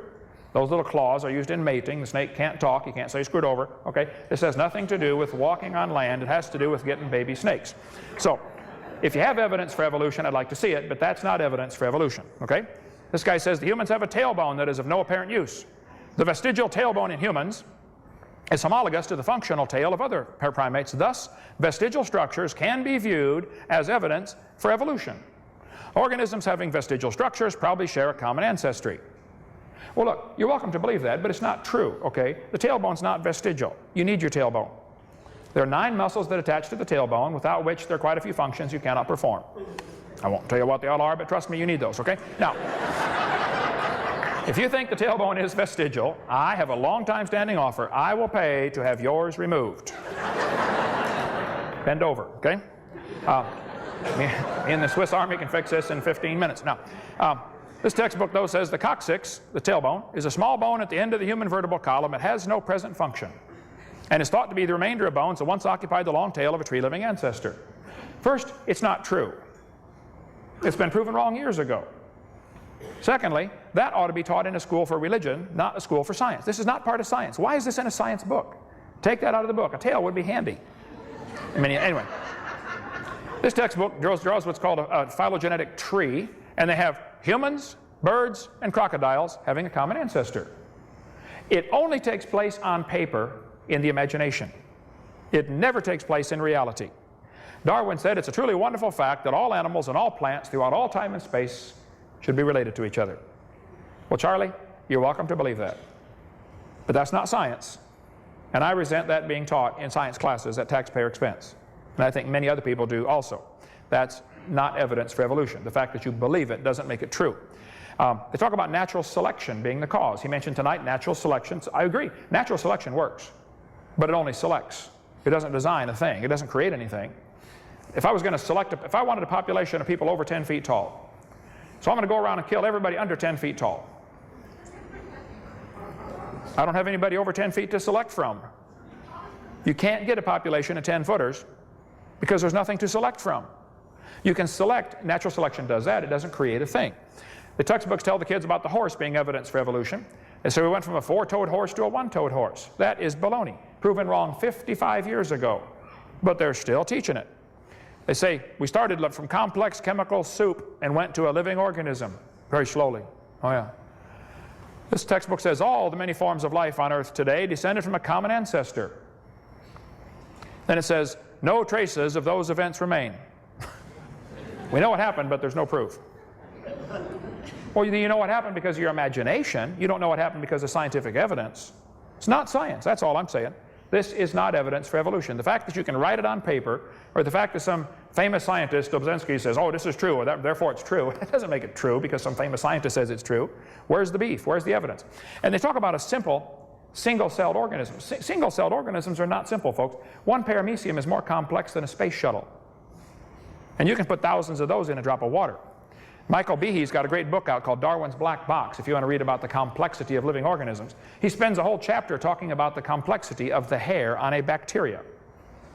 The whole chapter about one hair on a bacteria attached to a little motor that's a rotary engine. That little motor is incredible. It turns 100,000 RPM, forward or backward.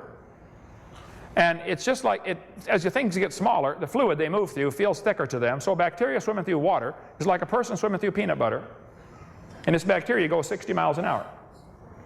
That little motor is so tiny, if you took a hair off your head and cut it off, you could put 8 million of those motors on the stump of that hair. And it turns 100,000 RPM. Had to be designed, folks. Now, if you want to believe it happened by chance, you go and believe that. But that's not logical, and it's not science.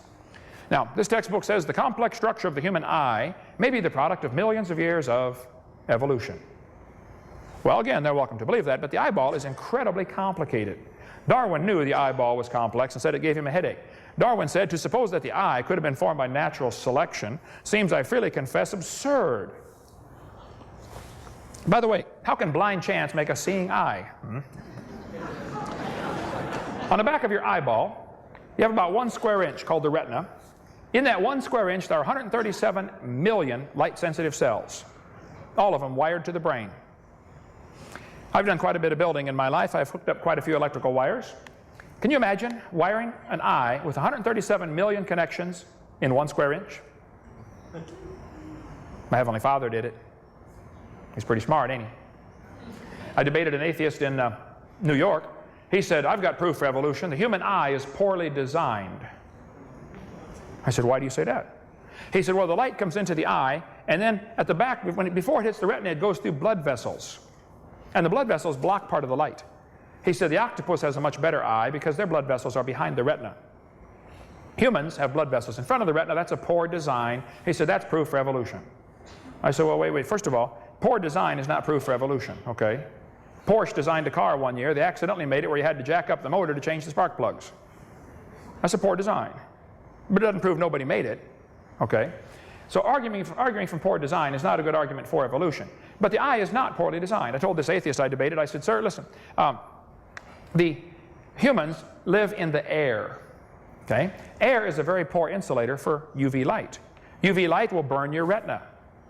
Now, so you have blood vessels in front of your retina to block out the UV light. Octopus live in the water, okay? Now, water blocks UV light. So they don't mind having their blood vessels behind the retina. They're designed for living in water, and you're designed for living in air. I said, if you want to swap eyes with an octopus, you just go ahead, but you're going to be blind in a few days, okay? It's not evidence for evolution. Don't give me this poor design of the human eyeball. And kids, if you go to college, you're going to hit a professor who'll tell you that. Okay, they're either confused about their anatomy or they're lying to you. It's not poor design, okay? This textbook talks about how life evolved from non-living material. That we could spend an hour on this one, about how they did not use oxygen intentionally. We covered that on video 4 about the origin of life experience. We're not going to talk about that tonight. This textbook says, gills are an adaptation to living in water. Well, how did they live before they adapted the gills? Well, you see, boys and girls, for millions of years, none of them lived. They all died until they evolved the gills.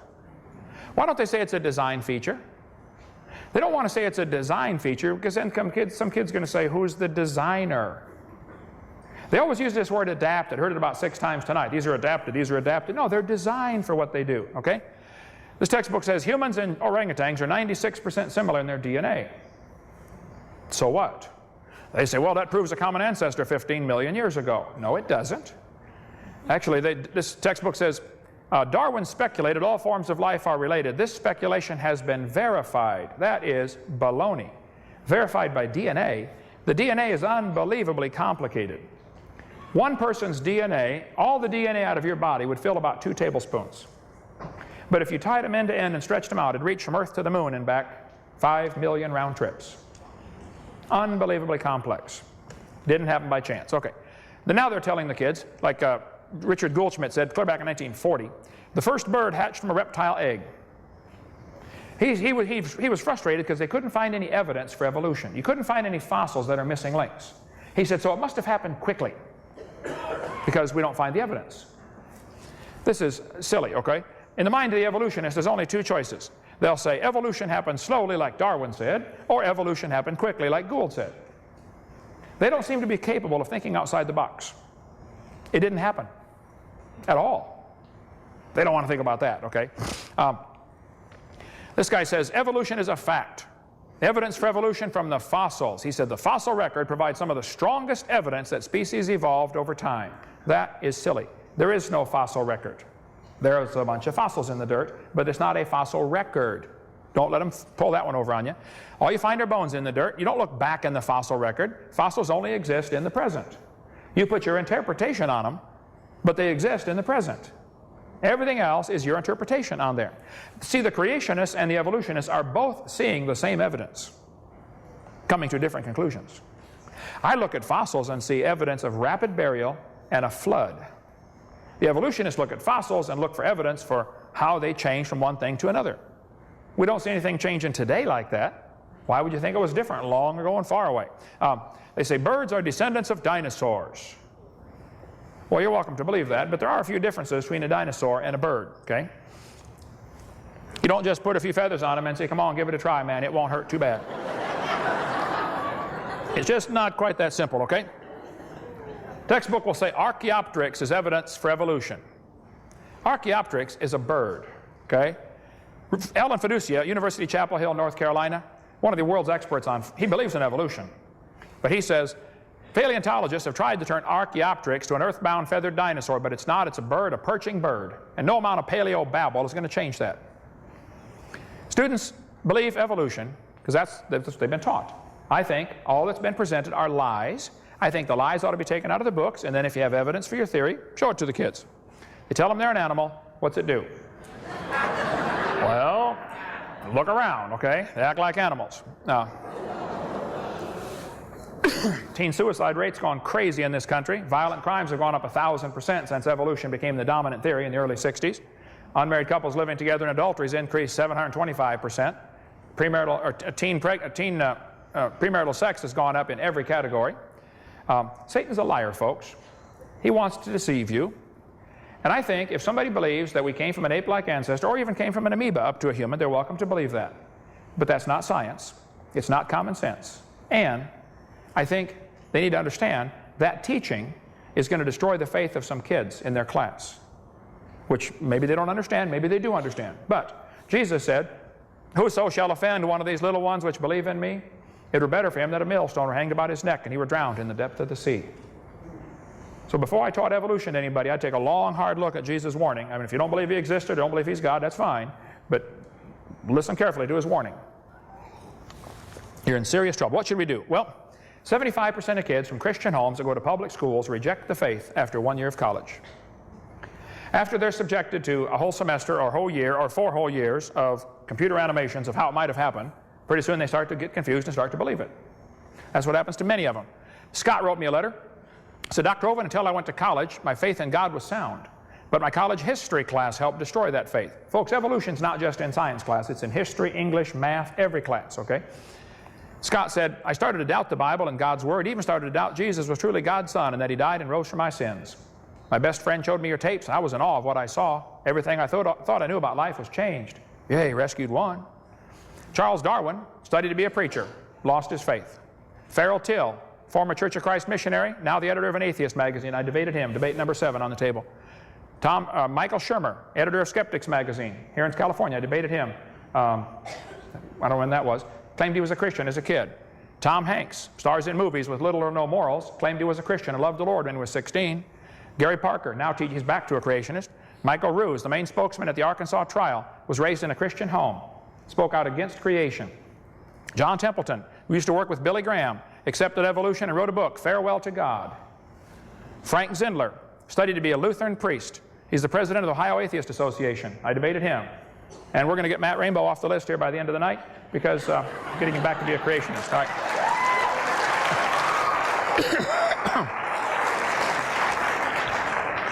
Moses Mordecai Marx Levy, alias Karl Marx, when he was 17, wrote a paper on how much he loved the Lord. Then he went off to college, studied philosophy. First year in college, somebody destroyed his faith. Later he said, my objective in life is to dethrone God and destroy capitalism. Karl Marx, the father of communism. Marx tried to dedicate his book to Charles Darwin. He said on the title page, to Charles Darwin from a sincere admirer, Karl Marx. Marx knew communism wouldn't work without the evolutionary theory. See, our American system is founded on the idea that all men are created equal. They're endowed by their creator with certain rights. Communism is founded on the idea that all men evolved from slime and you're nothing but an animal. Major difference. We covered that on video number 5. Karl Marx had 6 children. 3 died of starvation in infancy. 2 others committed suicide. Not what you consider a successful father. Okay? Is that with my extra minutes I get, or that's just a regular? Okay, good. Okay. At a very early age, while still a pupil at the ecclesiastical school, Christian school, Comrade Stalin, Joseph Stalin, developed a critical mind and revolutionary sentiments. He began to read Darwin and became an atheist. Joseph Stalin went to a Christian school as a kid. Joseph Stalin read that book and it changed his life forever. Joseph Stalin's responsible for killing somewhere between 60 and 100 million of his own people. I've got several people on my staff, including my daughter-in-law, who are from Ukraine, where 10 million people were killed by Joseph Stalin's goons in the Ukraine. Andrew Carnegie said he loved the Lord, wanted to serve God with his life. First year in college, he fell into believing in evolution. He said, man, if evolution's true, then I'm going to apply this to the business world. The strongest survive. And you won't understand the history of the trust busters and all that stuff that had to happen in the late 1800s until you understand how evolutionary thinking ties in. Carnegie left money behind to start an organization, which is still running, up in Berkeley, California, called the National Center for Science Education. The purpose of the National Center, the current president is Dr. Jeannie Scott. Their whole purpose is to keep creation out of schools and keep evolution in the schools. And if you try to do anything to get evolution out of your schools, the National Center for Science Education will be down your throat at Carnegie's expense. And he used to love the Lord. What happened? President Roosevelt, good man in many ways, but he fell into believing this evolution theory, which teaches, you know, of course, one race is better than another. Roosevelt thought the Indians were an inferior species. You won't understand what happened to the Indians in the last 150 years until you understand how evolution ties into the thinking. That's why we were so mean to the Indians. E.O. Wilson at Harvard University said, as were many persons from Alabama, I was a born-again Christian. When I was 15, I entered the Southern Baptist Church with great fervor and interest in the fundamentalist religion. I left at 17 when I got to the University of Alabama and heard about evolution theory. First year in college, destroyed his faith. Philip Wentworth, back in 1932, said, when I entered Harvard in the fall of 24, I was not only a Christian, I was also an avowed candidate for the ministry. Then for 4 years, I underwent a process of mental readjustment that shook my little world to its foundations. Through it all, only one thing was clear to me. If I could reconcile religion with intelligence, I knew I could go on into my chosen career fortified by the experience. If I could not, every consideration of honor would compel me to make other plans. In the end, I gave up the ministry. Folks, there is no conflict between intelligence and the Bible. There is no conflict between science and the Bible. There is a great conflict between evolution and the Bible. And there's a great conflict between evolution and science. But they want you to think evolution and science go together. No, beer is sold at football games quite a lot. Beer has nothing to do with football. And beer does not become athletic by association with football. Okay? The fact that evolution is currently in our science textbooks does not make it part of science. I'm sorry that it's there. I'm working to get rid of it. But in the meantime, don't fall for this idea that, well, it's in the books, it must be part of science. No, it's not. Okay? I think if you love your kids, you ought to get them out. I don't think it's possible to fix the problem on the short term. That's why about 12% of Americans now go to private school or Christian school. And the number's growing all the time. I don't think it's possible. I think you ought to get them out if you can, okay? The Bible says, cease, my son, to hear instruction that causeth thee to err from the words of knowledge. But some of you people are more worried about Johnny going off to college, getting a certified degree so that he can make more money. The fact that 3 out of 4 are going to lose their faith doesn't bother you, just so he makes a lot of money in life. Better think long and hard about that one. This is how the atheists rate the different states on how well they treat evolution. They think the folks in California are doing a wonderful job of teaching evolution to their kids. They think the folks in Florida are doing a lousy job. Yay, Florida. Okay. If you can't get them out, make sure your kids know the truth. Don't send them off unarmed. My video series is there to provide information. It's not copyrighted. Copy it all you want. Give it to your friends. If you don't like my jokes, edit them out, okay? Bible says you shall know the truth, and the truth shall make you free. I think it's wonderful. You don't need to lay your brains at the door when you come study the Bible or study science or study creation. Everything I observe in nature says, wow, there must be an awesome designer. Not only did God design this world, He wants to have a personal relationship with His creation. It's wonderful. I know I'm going to heaven when I die. It's not because I'm good. Are you kidding? If I get what I deserve, I'm in serious trouble. I've been forgiven. That is awesome. And I certainly don't feel intellectually inferior for believing in creation. Quite the opposite. I look at the evidence and say, wow, this matches, it all matches. It's perfect. Florida has laws requiring textbooks to be accurate. So does Texas. So does Wisconsin. So does Alabama. So does California. The textbooks ought to be accurate. I'm not trying to get evolution out of your schools. But all the evidence that's used to support the theory is wrong and ought to be taken out. Take the lies out of the books. Don't try to get evolution out of schools. Get the lies out of the textbooks. You can demand they cut out the pages. I mentioned in a debate one time, I said, these following pages ought to be cut out of this book because they're not true. The professor said, what are you going to replace it with? I said, what? He said, you want to cut these pages out of the book. What are you going to replace this with? I said, are you telling me if we take a lie out of the book, we can't take a lie out of the book until I get a replacement? How about shorten the book by 20 pages? The kids won't care. What the professor was trying to avoid saying was, we don't have any real evidence for our theory except things that have been proven wrong, and if you take this out of the book, I'm stuck with nothing to prove my theory. Well, that's your fault. Don't blame me. You chose the dumb theory, not me. Get some evidence, okay? Glue the pages together, put a warning sticker in the front cover. You got to get students my little brainwashed book. Our printing cost is $1 a piece. Buy 1,000 of them, give them to every kid in the county. Teachers will have a hard time teaching evolution for the next 10 years if you give those things out. Get your kid exempt from class. Say, teacher, I don't want my kid taught evolution. There's legal ways to make sure that they can't teach them evolution, okay? You can teach creation in the classroom. There's never been a law against it. In closing here, God doesn't lie. The Bible says God cannot lie. He promised, whosoever shall call upon the name of the Lord shall be saved. 35 years ago next month, I said, Lord, I'm a sinner. He said, you can say that again. I said, yes, I know, Lord, but and I believe I deserve to go to hell. He said, you can say that again too. I said, but Lord, I believe you died for me, and I want you to forgive me and save me right now. And February 9th, 1969, I prayed and asked the Lord to forgive me, save me. Hey, where are you going when you die? You really ought to think about it. You're going to be dead for a long time. You're going to actually be dead longer than you're going to be alive. Think about that one. If we can help, that's what our ministry exists for. I appreciate the work going into the animations, but folks, I'd have to say, in a court of law, it wouldn't hold up 3 seconds. It's an imagination. It's an animation. It's not reality. We don't observe it. So the argument tonight is, where's the evidence for evolution? I'm still waiting to see it. Thank you so much.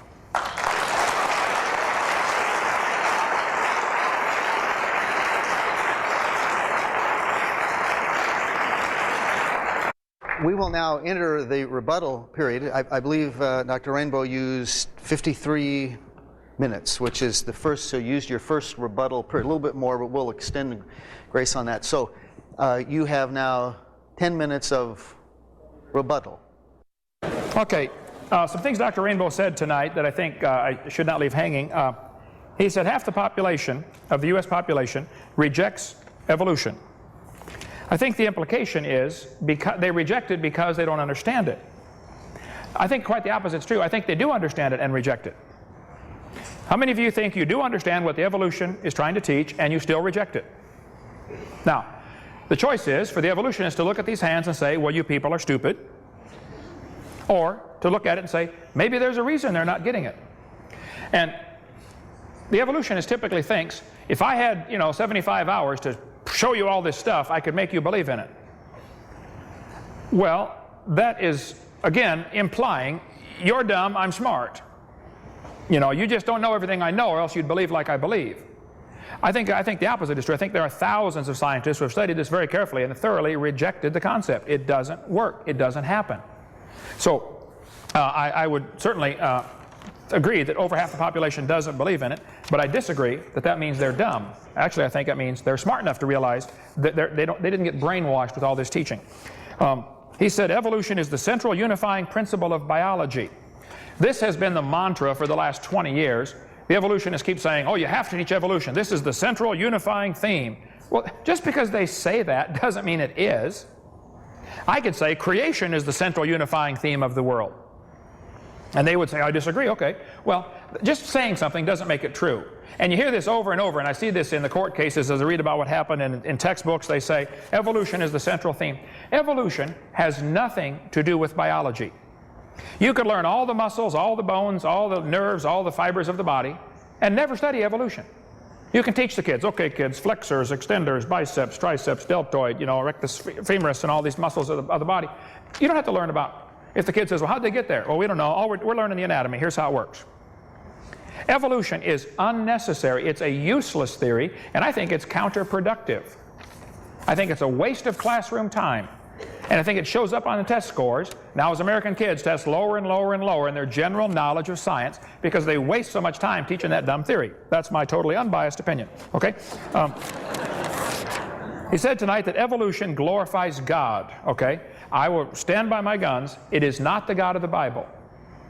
I debated Hugh Ross for 3 hours on the John Ankerberg show, and he was saying how that, you know, God needed millions of years to make this happen, and how the Neanderthals were, you know, soulless humans and all this stuff. I said, I am very concerned that when you and I say the word God, we're talking about two different things. I think you have a different God than I do. Okay? I think Osama bin Laden believes in God, but he has a different God than I do. Okay? Very different God than I do. So I don't think God used evolution. There's no evidence for it anyway. Why blame that on him? Okay? He says atoms are self-assembled by a process we don't understand. Well, again, you're welcome to believe that, but that's, again, not science. I think the fact that atoms can self-assemble is evidence of design. The idea that in the beginning, you know, God created the heaven and the earth and God plus dirt equals humans, that's not a problem for me to believe. But time plus dirt equals humans is a real problem for me to believe. This computer right here is nothing but natural components. There's nothing supernatural about a computer. There's not a little man running around in there changing the numbers on the screen, okay? It can be understood by purely natural processes. However, it didn't assemble itself. It can't assemble itself. You couldn't even get a nut and a bolt to evolve by chance that would fit together, let alone a 747. You couldn't get one nut on one bolt by blind chance. So if they want to believe all this happened, that's fine.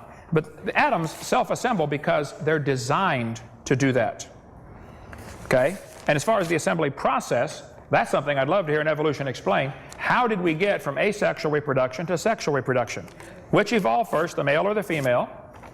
So you got a real problem here. For as soon as you start going from asexual to sexual reproduction, you got to find two of the opposite sex in the same place at the same time. It's a big world, you know. They're talking billions of years. They got to find each other and be interested. Now you really got a problem, okay? So, lastly, not almost lastly here, 3 minutes, you say? Okay. He said, I mentioned that, okay, lobe-finned fish, he gave the picture of how it changed, and you can do a computer animation, and National Geographic does this all the time on TV. You know, they show the computer animations of them changing, morphing from one to another. That's not science. That's imagination. I don't know how they don't see that, but that's all it is imagination. He said the only difference between you and a fish is the arrangement of molecules. Folks, there's a tremendous difference between you and a fish. Animals have a consciousness of themselves. They're alive. Humans have a consciousness of God. Vast difference between man and animals. The Bible talks clearly about that. I think that's obvious from common experience. So I see no evidence for evolution. I think the theory is useless. I think it's only supported by things that are proven wrong, and I resent paying for it in the textbooks. Thank you. Dr. Rainbow, you have, we'll give you 10, even though you used part of it. What I would like to do, what I was asked to do, is to talk about evidence for evolution. And I would like to show you the most powerful example that I'm aware of in organismal evolution, the story of how birds evolved from what are called theropod dinosaurs. Now, let's see. Let me forward up here to, okay, birds. Birds are exceedingly specialized with a vast array of very high-tech adaptations for flight. They've always been the quintessential example used by creationists of organisms that are far too complex and wonderful to have ever evolved spontaneously. They have weight-saving toothless beaks, astonishingly light hollow bones, stump-like tailbones, collarbones that act like flexing springs during flight, deep-keeled breastbones to anchor the powerful flight muscles, and special feet with reversed toes that allow them to perch. Most amazing of all, their arms and hands are highly modified to create wings, which act as perfect airfoils. Through the agency of feathers, special integumentary structures, which have historically been perhaps the single most difficult to explain structure in all of organismal biology. So, feathers, I think I'll defer talking about them for the moment. This is the theory that you've all heard about, that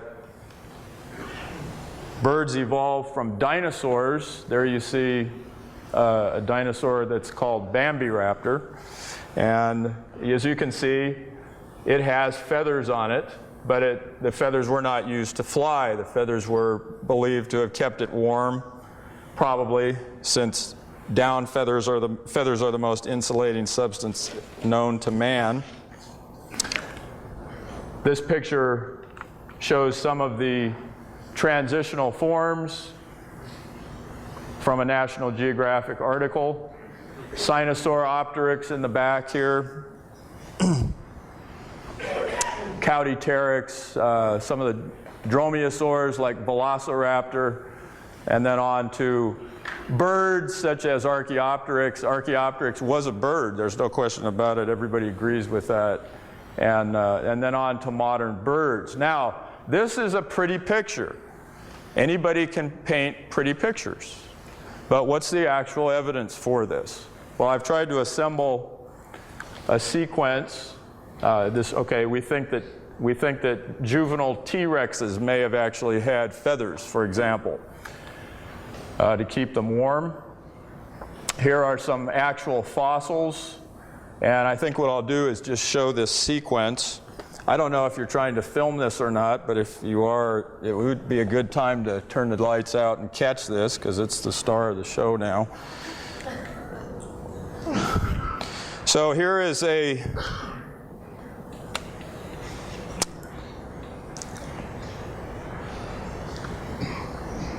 let's see here.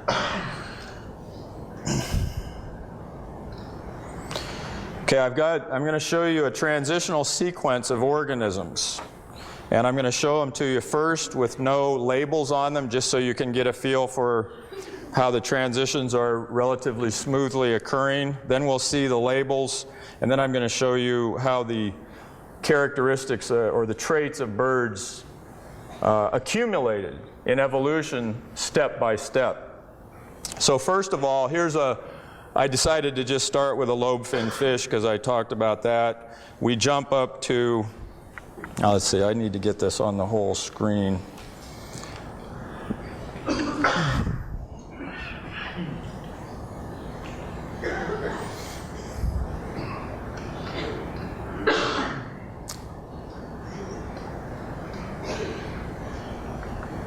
View slideshow. Thanks. Well, is that what does it? Okay, thanks. No. I'm forgetting the command to make it the whole screen here. Down at the bottom. There's a little button. Oh, that's right, that's right. There we go. I've used it about 1,000 times. Okay, but now why is it going back there? I've got to get to...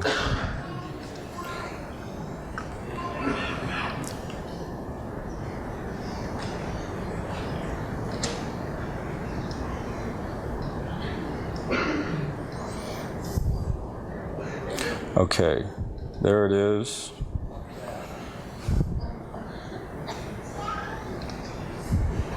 Okay, so here's a lobe-finned fish, jumping huge macroevolutionary jump all the way up to a amphibian here. That would take a huge amount of explaining. And just look with your eyes at the sequence and how they're changing step by step in what seems to me a pretty smooth transition into organisms that look more and more like birds. There's finally a modern bird, and there's an eagle. Okay, now let's name these. A lobe-finned fish. You can see the dates there. A primitive amphibian like Ichthyostega. Again, that was macroevolution right there. Then we finally get to a primitive reptile called a cotylosaur, the first reptiles, an early archosaur, Proterosuchus, onto a thecodont called Euparkeria, and then a clearly bipedal organism, an early dinosaur, a theropod dinosaur, another theropod dinosaur, one that is known to have feather-like structures on its body, a tetnuran dinosaur like Allosaurus, which was a huge tetnuran, a maniraptoran dinosaur like Velociraptor. These are believed to be the closest relatives to birds. An avian dinosaur, the most primitive known bird, Archaeopteryx. Another avian dinosaur called Confuciusornis. An advanced avian dinosaur, or nearly modern enantiornithine bird, or what's called an opposite bird.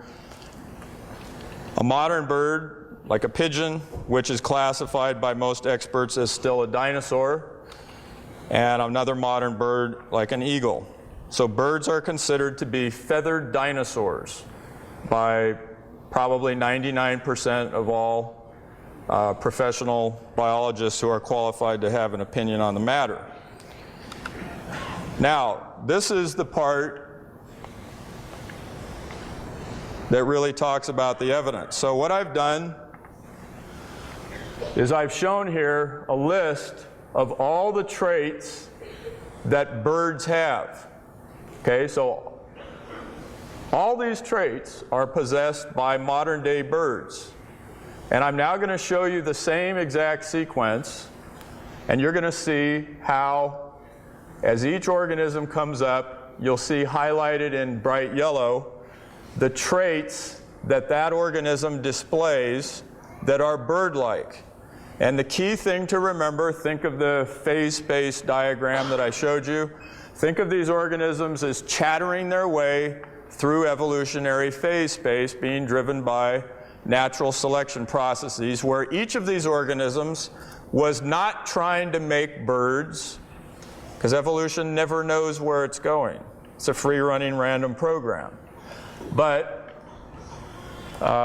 you'll see these traits appearing in bright yellow as we go through it. So here, a lobe-finned fish has, just say, something like a leg. Okay, then a primitive amphibian has a full-fledged leg, as birds obviously do.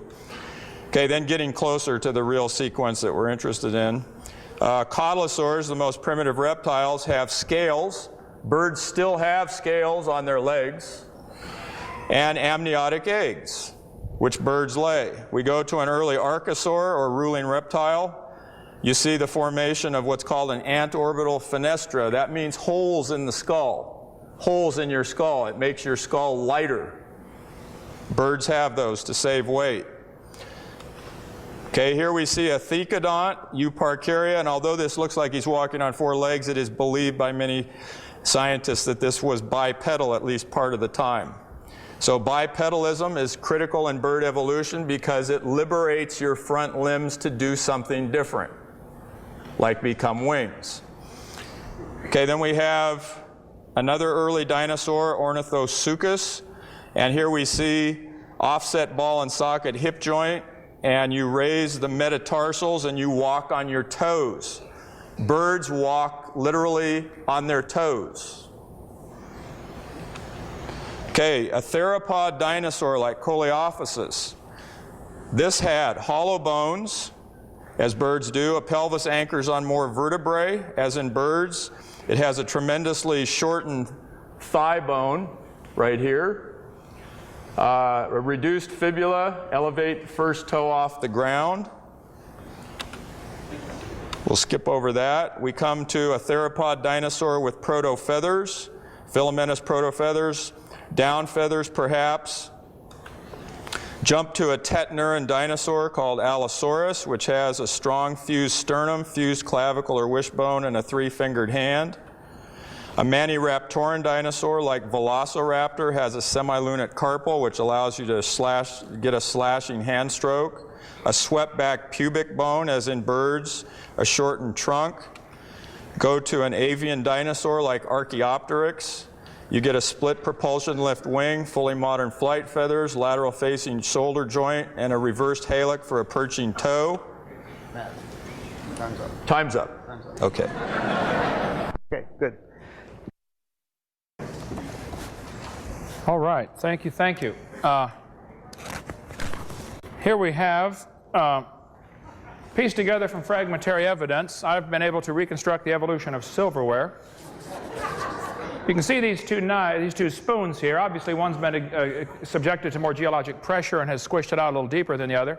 I believe knives slowly turned into spoons over millions of years, and then gradually erosion cut grooves into the end and turned them into short-tined forks. Then very slowly, of course, takes a long time, the forks got, the grooves got deeper and longer. I knew I had the right order. You can obviously tell that, but I just felt like I had a missing link. One day I was flying to Connecticut on US Air, and the stewardess handed me the missing link. I don't think she knew what she had, but my trained scientific eye caught it right away. Later I went to Popeye's Chicken. I now have two. So, the evolution of silverware is nearly complete. Of course, many mutants didn't survive over the years. And once people realized I was doing studies on the evolution of the fork, they started sending me research, hoping to become famous, you know. People get desperate for fame in this field. This is a cutthroat business, okay? Somebody were hoping for fame and fortune. They sent me an obvious fraud. This is a fork head on a spoon handle. I caught it right away. I said, no, I'm sorry, this is unacceptable. This is a fraud, okay? Of course, how the race has evolved is still a question we're studying. But look, arranging things in order doesn't prove a thing. You can arrange words in order, turn a cat to a cot to a dot to a dog, changing one letter at a time. It doesn't prove a cat and a dog are related. You can play around long enough, turn yourself into a fool with this, okay? They say dinosaurs turn to birds. Well, let's study the evidence. The Bible says God made the birds on the 5th day, and He made the reptiles on the 6th day, which is exactly backwards to what evolution says. God has birds first, then reptiles. Let's study the evidence. This guy says, dinosaurs alive as birds. Well, you're welcome to believe that, but that's absurd, okay? There's no evidence for that whatsoever. It's one of the lies I cover on video number 4 of my lies in the textbooks. Archaeoraptor. October 15th, 1999, scientists unveil missing link of birds, dinosaurs. National Geographic, breaking news, missing link. Here's the picture he showed, November 99. He forgot to mention that 2 months later, it was admitted by everybody that it was a fraud. Archaeoraptor was disproven. It's not a missing link. The missing link is a fake. USA Today. From the remote province in China, an unusual dinosaur fossil made a mysterious journey from the hands of Chinese smugglers to the National Geographic Society. It's modern paleontology's greatest embarrassment. They found out it sprouted its remarkable tail not 120 million years ago, but only shortly after being smuggled out of China. It's the tale of a tale that has children believing in feathered dinosaurs that never existed. This one was added by an entrepreneurial Chinese farmer. It appears to have fooled another group of scientists as well as editors of the British journal Nature. Soers Olson, curator of birds at Smithsonian Institute, turned the spotlight on the whole mess. Those involved with the scientific gaffe agreed that Olson tried to warn officials at National Geographic in a letter sent November 1st, but they wouldn't listen. Both of the faked fossils were intended to support the theory that birds evolved from dinosaurs. Museums including Natural History in New York and also promote exhibits of dinosaur origin of birds. They say birds, Olson, he still believes in evolution, But he doesn't buy into the fossils that they're being shown. He said these have been discredited. He says it happened independently. He didn't know how it happened, but he still believes it happened, okay? There's a good article from ICR, my friends down in Southern California. Institute for Creation Research has an article just recently, March of 2000, about Archaeoraptor, if you want to get more on that. Here's Scientific American, March of 2003, still promoting the idea that there were feathered dinosaur feathers. Richard Plum and Alan Brush wrote this article. Which came first? All they have are illustrations designed to visually influence the reader. What we saw tonight was illustrations designed to visually influence you. This is not science, this is imagination, okay? So determined were Plum and Brush that they imagined they had put an end to the continuing debate among evolutionists regarding the origin of birds. We could read the whole article here. I've only got 10 minutes. It was nothing more than speculation devoid of any scientific evidence, but they're defended with furious blind fanaticism over the last few decades. Okay. Here's the things you need to consider. They call this evo-devo, evolutionary development. It assumes that the developmentary pathways of living things can shed light on their alleged evolutionary histories. Both these foundations are invalid. Alan Fiducia, North Carolina University Department of Biology, one of the world's most prominent authorities on the subject of the origin of birds, and he believes in evolution. Fiducia actually supports the theory of evolution and believes birds emerged through evolution. However, what distinguishes him from the dino bird supporters such as Plum and Brush is that he admits the uncertainty in which the theory of evolution finds itself on the matter. In considerable detail, Dr. Fiducia describes how the theory that birds evolved from dinosaurs, first proposed by Ostrom in the 70s and fiercely defended ever since, lacks any scientific proof, and how such an evolution is actually impossible. He said there's a considerable body of evidence that these fossil traces known as dino fuzz have nothing to do with bird feathers. What it is, apparently, is filaments of the fibers of the skin fraying and sticking out. Not bird feathers, not dino fuzz, okay? Having studied, Fiducia says, having studied most of the specimens said to sport proto-feathers, I and many others do not find any credible evidence that those structures represent proto-feathers. Many Chinese fossils have a strange halo of what has become known as dino fuzz, but although that material has been homologized with avian feathers, the arguments are far less than convincing. Following his analysis, Fiducia said, the dino fuzz appears in fossils that can absolutely have nothing to do with birds.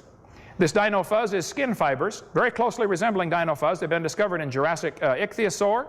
They've been described in detail in quite a few magazines here. This dino fuzz phenomenon, this little fringe around some of these fossils, is found on all sorts of things. All sorts of fossils have these.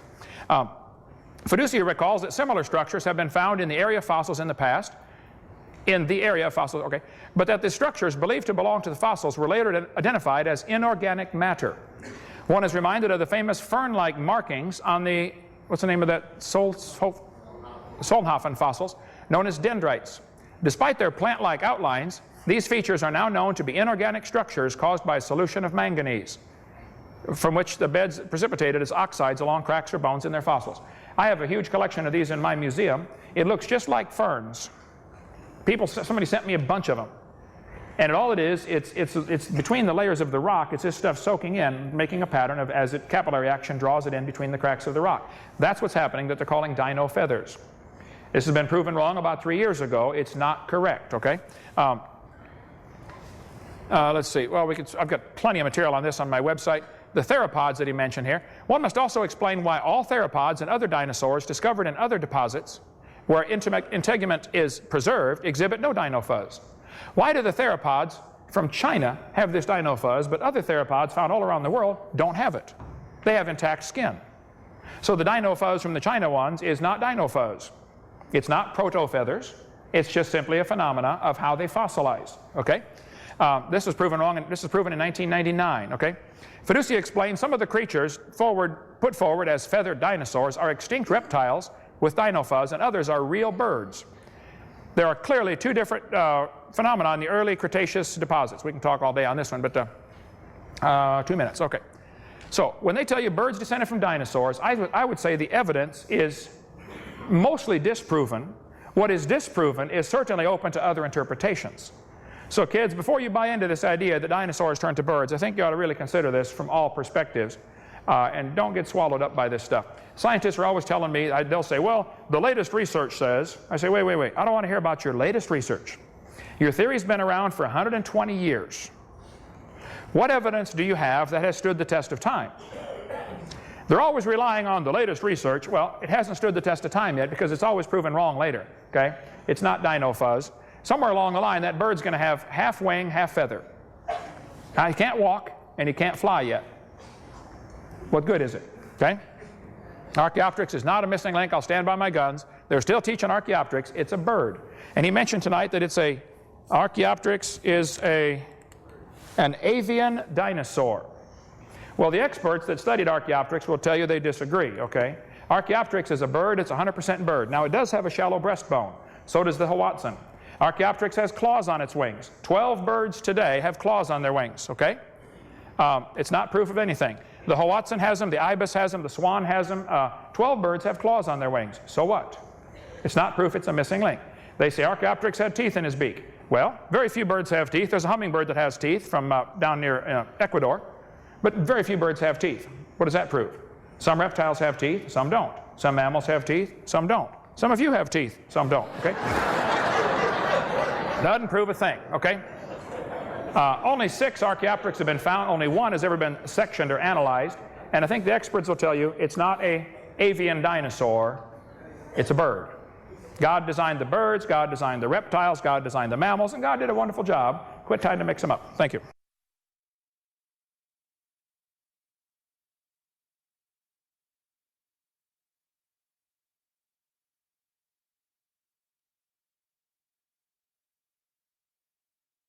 Okay, it's not 400 billion. Million. You said million. Well, we believe, mainline evolutionists believe that the Earth is about 4.6 billion years old. But if you're interested in how the epistemology or how we think we know what we know on that, it's primarily through radioactive dating. And how long am I supposed to take on each reply? Just quick, but okay. Let me just cut to the chase here about radioactive dating. Radioactive dating is a technique which is fraught with peril. It's difficult to do. It's full of many assumptions. There have been a huge number of mistakes made with it. I still believe that it is, when properly used, an essentially trustworthy technique. And here's the key thing about radioactive dating in creation-evolution debates. When you're trying to determine if a measuring instrument is valid, like let's say a ruler, okay, we've all measured the lengths of things with rulers. Okay, now has anybody here, like me, I'm embarrassed to admit this, once I measured something with a ruler, and here I have a PhD in science, and I was measuring something with a ruler, and to my horror, I discovered that I was mismeasuring it. I didn't have it on the 0 mark, and I actually made a mistake, okay? Here's someone with a PhD misuses a ruler. And I'm sure that many people here, children, drunkards, many people throughout history have failed to use a ruler properly. So the key point here about radioactive dating is that if you're trying to determine whether a measuring instrument is valid or not, you cannot just look at the mistakes that have been made. This is what creationists always do. They point out dozens of mistakes that have been made with ludicrous results. But what you need to do is you need to show cases where the instrument was used properly. And I have right there an awesome example of radioactive dating being used properly that I think in a single stroke can verify the efficacy of it. Okay, you're talking about what would be called prebiotic evolution. How did the first cells get here? Prebiotic evolution is by far the most poorly understood thing in all of evolutionary theory. It's so poorly understood, in fact, that I actually tell my students that you could have intellectual integrity to simply say that the first cells were specially created by God. And I actively entertain that as a possibility. And I'm not just saying that, I really truly entertain that as a possibility. I still think you give us about 25 years and I think we'll solve that problem. The one thing that I can say empirically about it is that, okay, you have to have DNA to make proteins, but the proteins are necessary. DNA polymerase is necessary to make DNA.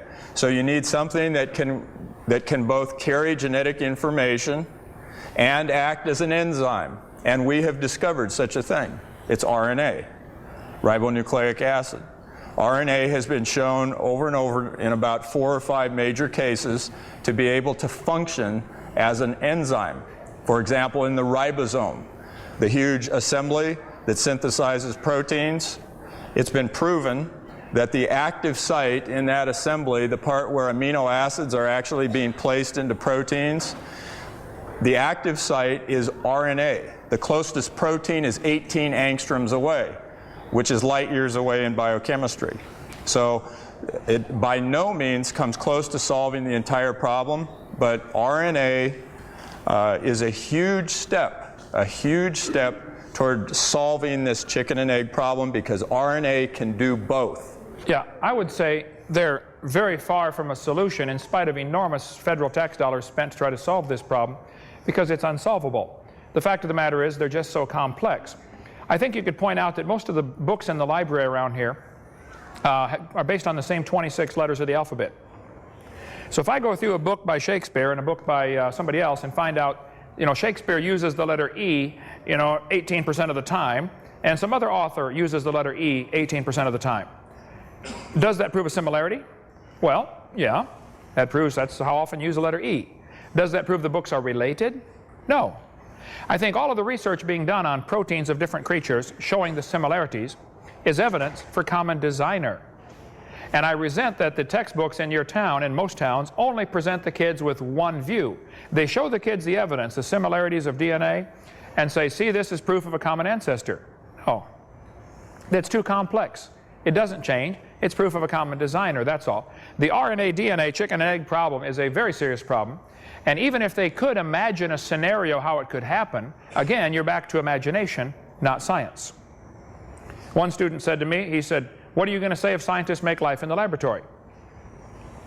I said, well, I guess that's going to prove it takes intelligence to make life, isn't it? That's what it's going to prove. The purpose of tonight's debate was to discuss, is there evidence for evolution? I'm not asking the taxpayers to pay for my theory to be taught in the schools. If I was, the burden of proof would be on me. Since he's asking the taxpayers to pay for his religion to be taught, then the burden of proof's on him. Where's the evidence? I don't think we saw any tonight. So you have nothing to be upset about, except that I think we did, the purpose of the debate was fulfilled. We're supposed to see, is there evidence for evolution? That was the purpose of the debate. We could debate the evidence for creation, I think, but that's like saying, we need to light a candle to see the sun. The evidence for creation is all around us. It is, the evidence for creation is a very powerful evidence, is the absolute impossibility of the contrary. In logic, if I said, I believe a lake out there is only got water for the top 5 feet, the rest of it's air under the water. That is logically impossible. Water is heavier than air, so it falls. For someone to say a complex machine like a watch happened by chance, that is logically impossible. Even though I've never seen the designer of this watch, I believe he exists, because it's impossible for there not to be a designer. When you see a house, there must be a builder. When you see a creation, there must be a creator. So the evidence for the creator is in the creation. The Bible says in Romans chapter 1, people are willingly ignorant. They don't want to see the creator, and God gives them up to their own crazy beliefs. It'd be tragic if God has given up on you. I hope he hasn't yet. I suggest you read Romans chapter 1 carefully, okay? I would just like to try to make what I think is a hugely important point about evidence. I see tons of evidence for creationism. I see 1,000 cases right here in front of me. Birds, atoms, the strong nuclear force. It's all evidence for creation. But I can also explain the origins of things through a theory that I've attempted to explain tonight. So the point here that I think people tend to forget is that a given empirical fact, such as the existence of a marvelously constructed human, can be evidence for 2 completely opposed things at the same time. I think the effort should be put into getting lies out of the textbooks. Any textbook that teaches that the embryo has gill slits, the page ought to be torn out. Okay, it's not true. If they teach the whale has a vestigial pelvis, that page ought to be torn out. It's not true. If they teach about the so-called cavemen, whether it be Lucy or, you name it, watch my video number 3 or number 2. I cover all those. Or there's a book called Bones of Contention dealing with the Neanderthals, or Buried Alive about the Neanderthals. Bones of Contention covers all the cavemen. I just simply think textbooks should be accurate. Take the lies out. Don't tell them the embryo has gills. It's not true. They have folds of skin. I got folds of skin in my elbow and behind my knee too. So I can't breathe through them, okay? So I think what's happening is we have about 50 basic lies that are continually put into the textbooks because that's all they have for evidence.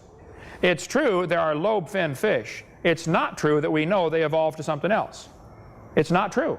You can believe that if you want, but you just left science and went into fantasy land, which is fine for fantasy textbooks, but it's not fine for science books. So I think what you should do is continually go after, we need to get people with intelligence on the textbook selection committees to select books that don't have these lies. We need to get people writing textbooks that don't have these lies. We need to get people demanding, we need to get some lawyers that love God to sue the schools for allowing lies into the textbooks. California law is very clear. You have to have accurate, up-to-date textbooks. You don't have them in California. Fix it. That would take an hour to answer that question. Yes, there was, but I go with great detail on video number 6 of my series. You can watch it right on my website for free. There are 2 theories about the Ice Age among Christians. There certainly was an Ice Age. My theory that I propose on video 6 is believed by many millions of people. It's not original with me. Is that the Ice Age actually caused the flood. The Earth got hit by an ice meteor, or we went through the tail of a comet. Anyway, a bunch of ice from space got dumped on the poles, which is the only way to explain the rapid freezing of so many animals. It froze so quickly, had to require something colder than naturally occurs on Earth, something around 300 below zero. It doesn't ever get that cold on Earth, and yet we find mammoths frozen with food still in their stomach, still preserved. You can't freeze an animal that big without freezing them real fast, or else the food in the stomach's going to rot. The outside will freeze, inside will rot. So I cover that for an hour and a half, or maybe 2 hours on video number 6. You can watch on the website or get on the table out there. Okay? Okay, if you want one that's a macroevolutionary related mutation that might have actually done some good, let me show you that. Here's the biggie.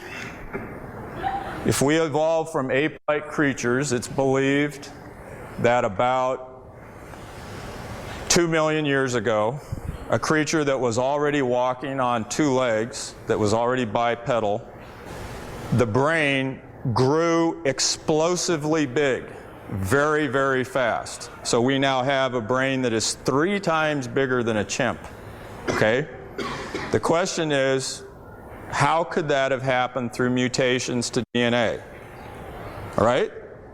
So I'm talking about big-time evolution here. I'm talking about as big a thing as you could discuss.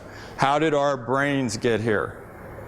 All right, Boston, in a lab in Boston, there's a group of people who study brain evolution.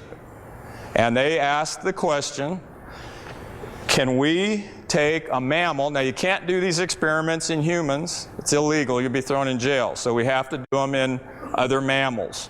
And the easiest ones to do them are in mammals like mice. Someone can try this in a chimp if they want to. I'd have ethical problems, frankly, doing something like this with a chimp. But anyway, the experiment was done in a mouse, which is a mammal, just like us. And they asked, is there any way that we can cause a mouse to have a bigger brain in a single step? Okay? And what they did, for anyone here who's a biology teacher, I'll be technical for a minute. What they did is they took the beta-catenin gene, which codes for a protein that is known to help cells keep re-entering into the cell division cycle, causing things to get bigger. And they had reasons to believe that if they could upregulate the beta-cat gene in the central nervous system, that it might make a bigger brain. So they cloned the beta-cat gene. They inactivated the amino terminus of it so that it would not be degraded, would stick around longer in the cells. They cloned in front of it an enhancer from the intron 2 of another gene that they knew was expressed in the central nervous system. They put it into a mouse embryo. They grew up the mouse, okay? And here's the results. The next slide. Okay, that's phase space diagram for how they evolved. And the next one. There's the cover picture from Science. This was published in 2002. Made the cover of Science. Next slide. Here's the okay, they're trying to make nerve cells, central nervous system cells keep dividing. The next one, there's the technique that they used, putting this enhancer in front of it to upregulate the beta-cat gene. And here's the slide that you really need to see. Here is a normal mouse brain, and here's the upregulated beta-cat mutant. Okay, this brain was almost twice the mass of a normal mouse brain. Almost twice. And notice something else. Notice that there are no convolutions in a mouse's brain like ours, the sulci and so forth. Notice that this brain spontaneously formed convolutions very similar to a human brain. And that's in a single step mutation. And the fact that they can do something in the laboratory certainly is not proof that it did happen in nature. So again, you're back to a religious belief, not a scientific statement, okay? And the convolutions, I think, would be normal. See, humans have a section of the brain called Broca's convolution that allows speech. No other animal has that. There are giant steps in our brain. Even arranging them in order wouldn't prove it happened. You could take an animal with a small brain and an animal with a big brain. That proves no relationship. If I get buried on top of a hamster, that does not prove he's my grandpa, okay? So what they're doing is they're doing stuff on paper and imagining how it might have happened. This is not real science. This is imagination. This is fairy tale stuff. So you can play with the genes and cause them out. They do the same thing with polyploidy with vegetables and stuff. You can take strawberries and manipulate the genes, and they double the chromosome number, and you get giant strawberries that taste terrible. Okay? But they're twice the size. That's not new information. It's a doubling of existing information. No different than a cow having 5 legs or something, you know. It's not new information. It's a doubling or expanding of existing information. There are no examples where a naturally occurring mutation has caused an increase in genetic complexity. Richard Dawkins, who refused to debate me from Cambridge University when I was over there a few months ago, Richard Dawkins was asked on TV, he said, can you think of one example of a mutation that has caused an increase in genetic complexity? Evolution would require billions of them. Can you name one, please? He was dead silent for 19 seconds. Finally, he said, shut off the camera, please. There aren't any. There are none. So, had to be designed, my case, okay? Okay, I don't think I am the issue at all. I think the truth is the issue, and God's Word is the issue, which is basically at stake. I had probably 15 of Dr. Rainbow's students come to tell me that he spends his entire class pushing the evolution theory and really gives creationists or Christians a hard time. So he's using tax dollars to do that. So I guess I feel like I'm defending truth. I'm not defending me. If I came across as prideful, I'm sorry. I'm not. I'm just a lowly high school science teacher that's sick and tired of his tax dollars being used to destroy the faith of kids. That's all. Ernest Haeckel falsified and was proven to have falsified certain drawings of embryos, and the fact that, okay, let me show a slide. At the top, that's what the phylotypic stage of vertebrate embryos actually look like, and Dr. Hovind showed an excellent slide of it with actual photographs. They are different at the top there, but notice also how similar they are. And the next slide, that is a human embryo. And here you see the long, here's the hind leg developing what us evolutionists would call a very long fish-like tail, just like the fish embryo has. And then here we see the subject of our discussion tonight. These are called pharyngeal gill clefts. And these form in a fish, just like this, and they also form in a human. So the take-home message from the theory of evolution is that evolutionary theory predicts very powerfully that organisms would have to some degree, recapitulate in their embryology what happened in evolution. And I have a 45-minute lecture that I actually gave this very day in my class on vertebrate Evo Devo, in which I show how this is very no, they're not gill slits. These are not gill slits, and Dr. Hovind is totally correct in trying to rip that stupid statement out of the textbooks. It's totally deceiving to say that a human embryo has gill slits. We don't. We have the remains of one, which is your eustachian tube. It still goes from the outside to the inside of your throat. We have the remains of one, but we do have pharyngeal gill clefts, just like a fish does. And it would take me a long time to demonstrate it, but it's evidence for evolution. It's exactly the kind of thing we would expect to see if the theory is true, and we see it. I think if, from a design perspective, as the baby develops inside the mother, it's very important that the nervous system develop first and the circulatory system develop first. The hind legs are unnecessary for the first few months of development. He's not going to go anywhere. Okay? So if you'll notice, where the hind legs are going to be growing, this is not a tail. These 5 or sometimes 6 little bones become the tail bone, the coccyx. The next 5 or 6 up become the lumbar. Some people have 5, some have 6. Most have 5 fused together for the lumbar. And that's exactly the right position where they are. So what you see happening here is the backbone and the central nervous system is developing first, which is the logical way it has to develop. It starts with the brain. It has to end someplace. It ends at the end of the tail. My wife bruised her tailbone 4 years ago and is still in pain today, every day. We've tried everything to get that fixed. So the tailbone is essential. The nervous system has to end someplace. And it starts out, this is a developmental sequence, okay? Back up one slide if you could there for me. Notice this is a drawing. This is not a picture. This is a drawing, okay? These drawings are fake. If you turn my projectors on here, I again stand by the actual photographs. These are the drawings Haeckel made. These are the photographs. He's still trying to teach this is evidence. It's not, okay? It's just simply not true. Take it out of the book, okay? Thank you. Do I see myself as a sinner before a holy God? And what do I think will happen if I die? On those days when I believe in God, which is about half the time, I have no fear whatsoever of facing Him, because I believe that I do a reasonably good job of trying. Here's my philosophy of life.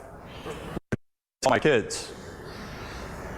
I believe that the only thing that you need to do in life, and if there is a God, the only thing that He cares about us doing ultimately, is to enjoy nature and love people. I tell my kids, enjoy nature and love people. And that's all that you ever have to do, and I am willing to face any almighty that might exist. And secondly, if God doesn't exist, which I believe about half the time, when I die, I will turn into peat moss. And I will be dead, not just a long time, but forever. My response to that question would be, yes, I certainly do think I'm a wicked sinner before a holy, righteous God, but I've been forgiven based on the blood of Jesus Christ, not based on my good works. If you'd uncover the projector just for a minute, here's what Thomas Huxley said. I'm sorry, Julian Huxley. That one's out of focus. Can you, that one there? He said, Julian Huxley is the grandson of Thomas Huxley, who really promoted Darwin. Huxley said, I suppose the reason we leapt at the origin of species was the idea of God interfered with our sexual mores. Well, there's an honest comment, okay? Michael Ruse, former Christian, said evolution is promoted by its practitioners as more than mere science. Evolution is an ideology, a secular religion, a full-fledged alternative to Christianity with meaning and morality. He said, I'm an ardent evolutionist and an ex-Christian. But I must admit that in this one complaint, and Mr. Gish is but one of many to make it, the literalists are absolutely right. Evolution's a religion. This was true of evolution in the beginning, and it's true of evolution still today. So it's something people believe in. It's not something they have real scientific evidence for. I think that as far as what happens when we die, we're going to stand before a holy, righteous God and give an account for everything we've said, done, or thought about. And if it wasn't for Jesus Christ, I would fear that day. Okay? Okay, we're talking about the Big Bang Theory. And my way of thinking about that whole thing is very simple, philosophically. If the Big Bang occurred, and I think there's tremendous evidence to support empirically that it did take place, scientists are completely, totally, 100% incapable of explaining why it happened. As is the case with a huge number of things in science that we still can't explain. Science is always trying to explain things. And so you're asking kind of a metaphysical question. And Where did that come from? yeah, well, half the time I'd say God. And the other time I'd say we don't know. You know, I tell people the three most important words in the English language. What are the three most important words to use in the English language? Answer, I love you. Okay? Now, what are the second most important three words to use in the English language? I don't know. That's my philosophy of life. And metaphysically, the Big Bang physicists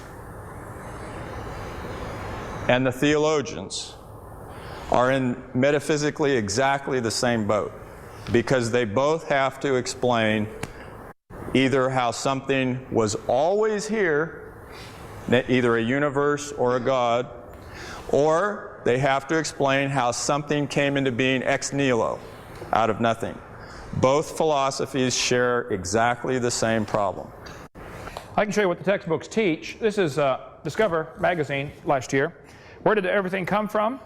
It says here, the universe burst into something from absolutely nothing, zero, nada. As it became bigger, it became filled with even more stuff that came from absolutely nowhere. How is that possible? Ask Alan Guth. His theory explains everything.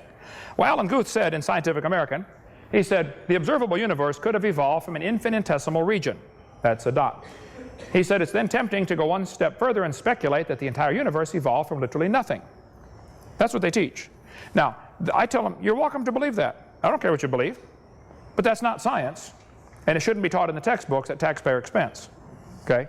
I would agree with that. Yeah, that's got nothing to do with science, and that goes in metaphysical. But several questions weren't answered earlier.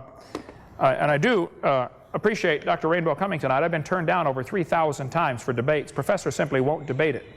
They want to stand in front of their class where they have an obvious academic and psychological advantage over their students. But it's very rare to find one willing to defend his position in front of somebody over which he doesn't have his thumb on. He has no control over me whatsoever. He's not going to give me a grade. I'm not the least bit afraid of him. And students in his class are going to face this for the rest of the semester, though. I mean, tomorrow morning he's going to get to teach his view for an hour to a group of kids, and then the next day, and the next day, and the next day. And I think it's only fair that students get to see both sides. And I'll be willing to come speak at your college class anytime. If I'm out in the area, give me a call, or come share the creation view. Thank you so much. It's a great question, and here's the answer.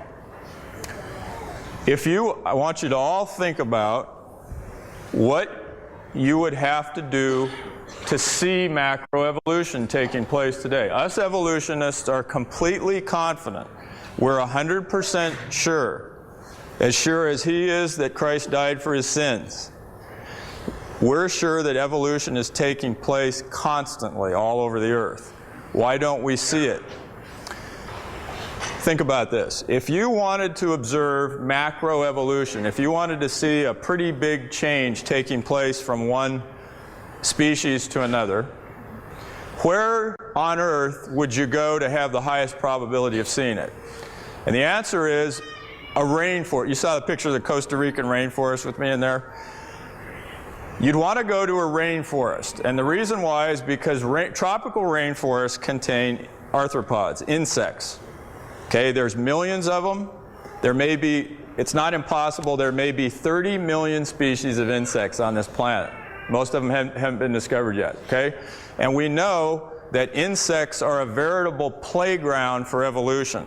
They seem to evolve very rapidly, Okay? So if ever you had a chance to see macroevolution, it would be in a rainforest. You got all these insects.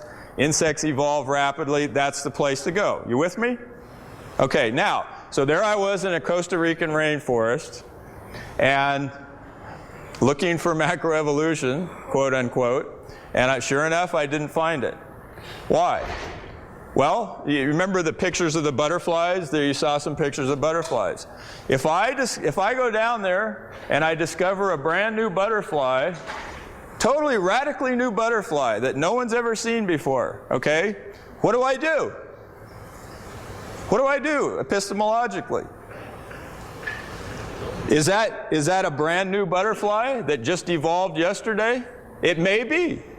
I'm totally confident that new butterflies are evolving all the time down there. How do I know? There may be 1 million species of butterflies on this planet that just haven't been discovered. And then the second thing is to document that it was evolution. What else do you have? What do you really have to see? Think of my central mechanism of evolution thing. Mutation in the germline cells of a parent, right, leads to altered embryological development, which shows up in the offspring, right? So what would you have to do to verify that it's a newly evolved butterfly? You have to have faith. No. The parent and the offspring. No, that's not the right answer. What would you have to do? It's an empirical scientific question. You'd have to find the parents. You have to find the parents and show that the parents look different from the offspring. Well, what are your chances of finding the parents of a butterfly in a Costa Rican rainforest? See, so we're in a situation similar to, 100 years ago, you look at the moon, okay? The moon looks spherical. The moon probably has a backside. You could come up to somebody and say, do you think the moon has a backside? Well, yeah, I think so. We'll prove it. See? You know darn well it has a backside, but you're totally incapable of proving it. We know darn well that macroevolution is taking place on other grounds that I don't have time to talk about, but we are in fact completely incapable of proving it for the reasons that I've just given you. Okay? Okay, and I think that demonstrates clearly what I've been saying all night. It's a religion. It's not a faith. I mean, it's not a science, okay? It's easy to think the moon has a backside because of the impossibility of the contrary, okay? All round objects that we see have backsides to them. Now, the idea that there's not a creator is clearly impossible. Things are just too complex. There had to have been a creator. As far as the original question of going from, dinosaurs to birds, if you could undo the covers there, please. There are thousands and thousands, possibly millions of differences between reptiles and birds. And he's glossing over these gross differences. The lung structure, you mentioned about the bone structure. Bones are hollow on birds and solid on reptiles. The lung structure is different. The eggs are different. The reproductive system is different. There are thousands of major differences and probably millions or billions of minor differences. Reptiles are covered with scales. Birds are covered with feathers. They're both made of keratin, but that's where the similarity stops. They come from different genes on the chromosome. Feathers are extremely complex. Your hair is made of keratin, your fingernails are made of keratin. The fact that different structures in the world are made of keratin on different creatures is proof the designer is using the same material for different applications. Just like battleships and forks and tin cans are all made out of iron, that doesn't prove a relationship. It proves iron's a good metal to make a lot of different things out of, and keratin's a good protein to make a lot of things out of. It's not at all evidence of relationship, it's evidence of design. The second law of thermodynamics is antithetical to evolution because order cannot arise out of disorder. Is that how you've heard it formulated? Yeah. Okay. Is Terry here tonight? My colleague Terry made 3 video clips for me. Would you agree with that statement that order cannot arise from disorder? Because that's how I very often hear it stated. Yes, I would agree with that. Okay, well, watch this. Now, you're sure order cannot arise from disorder.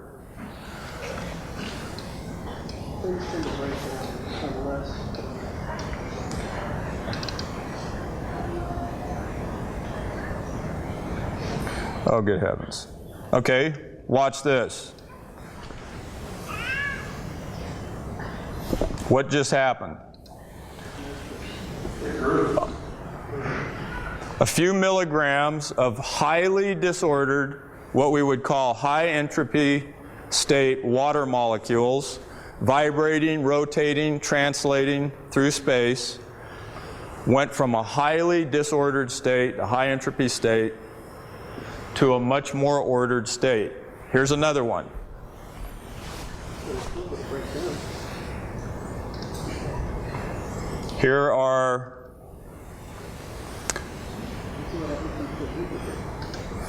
Here in a culture dish are bacteria growing.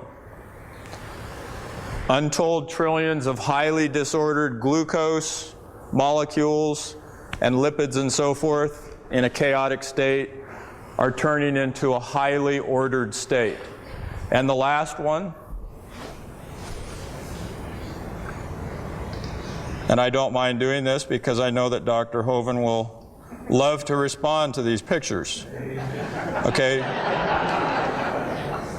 Here, finally,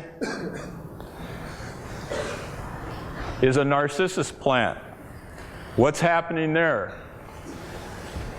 Again, highly disordered carbon dioxide molecules in the air, water molecules in the soil are becoming ordered. So before your very eyes, order is being created out of disorder. High entropy materials are entering into a lower entropy state.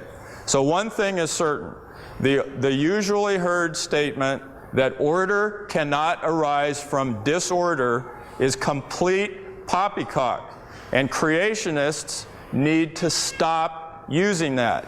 And my colleague, Kent Hovind, is way too smart to use that statement. He would never be stupid enough to say that. See, he would never use that. I'm telling, this is a sermon for you guys. Stop using that silly statement. Now what Dr. Hovind will say next is that what you need to create order out of disorder is two things. You need Gibbs free energy. You need a high quality source of free energy to drive it. And it's not enough to just give something energy. You need an intelligent, so to speak, system, some kind of a biochemical orderly system that can harness the energy and do something with it. Okay? You shine sunlight on the roof of your car, it destroys the roof of your car. You shine sunlight on the narcissus plant, and it grows. Okay, so the question is, where does the order come from in that plant? Answer, DNA. Where did DNA come from? Evolution. Where did evolution come from, in my opinion? God. God designed this self-assembling system. So behold the glory of God in that narcissus plant. Okay, what he gave are clear examples that the second law of thermodynamics does indeed hold, because that narcissus plant did not grow without the DNA telling it what to do. It took in an enormous amount of energy, not only from the sun, but also from the water and from the soil. So everything does tend toward disorder, is the most commonly way of stating the second law of thermodynamics. All the examples he gave, like the snowflake coming from disordered water, is an example, is the opposite of an example of what he wants to use. Because what happened there, the snowflake was forming because of the design of the water molecule. Water molecules are designed with a 105-degree angle between the hydrogens as it attaches to the oxygen molecule. It vibrates around some, but as it loses energy, it starts to lock into a system because of the design of the molecule. Anybody that studied mineralogy will tell you minerals cleave based upon the design of the atom. Okay, sodium, for instance, cleaves into perfect cubes. Sodium chloride does. Salt, because of the design of how the sodium and chlorine go together. And molecules cleave with all sorts of different cleavage because of the types of design in the molecule. So this is another, it was a classic example for what you're saying, that the creationists are right. Things don't tend toward order. Adding energy certainly doesn't bring order. And to say that the plant can go from disorder to order, and that's an example of a violation of the second law of thermodynamics, is ludicrous. When he was asking the question, order cannot arise from disorder, do you agree with that statement? I was shaking my head, because I knew that's a trick question. He's probably used this on thousands of students through his class. And it's a trick question, and the student goes away baffled like, wow, I guess I was wrong. The question is, can order arise from disorder without an intelligence behind it? He demonstrated it requires an intelligence behind it, but he's not going to tell that to the students. It required an intelligence. It required a design in the molecule of the water or a design in the DNA. I do tell my students that. Okay, but it's deceitful to say that the second law of thermodynamics, that evolution violates it. It doesn't violate it. Evolution does violate it because they want to get all this stuff to evolve without the designer. That's what it boils down to. Now, adding energy does not help, okay? The universe is a closed system by definition, and adding energy is purely destructive unless there's a mechanism to use the energy. I point out the Japanese added energy to Pearl Harbor. They didn't organize a thing. We added energy to Hiroshima and Nagasaki. Didn't organize anything over there either. So the second law of thermodynamics, evolution does violate the known second law of thermodynamics, and I think it's deceitful to say that it doesn't with the examples that he gave, because that's a clear example for creation, not for evolution. Tell us, please, what is your okay, I teach general biology at Antelope Valley College, all right? It's a public school. Right. Supported by taxpayer funds. Correct. And I'm asking, this is not a rhetorical question now. I'm truly asking you because I'm interested in your answer. What do you think I should do, given the fact that I can't stand up and sing the doxology, okay, even though a lot of my students are Christians, right?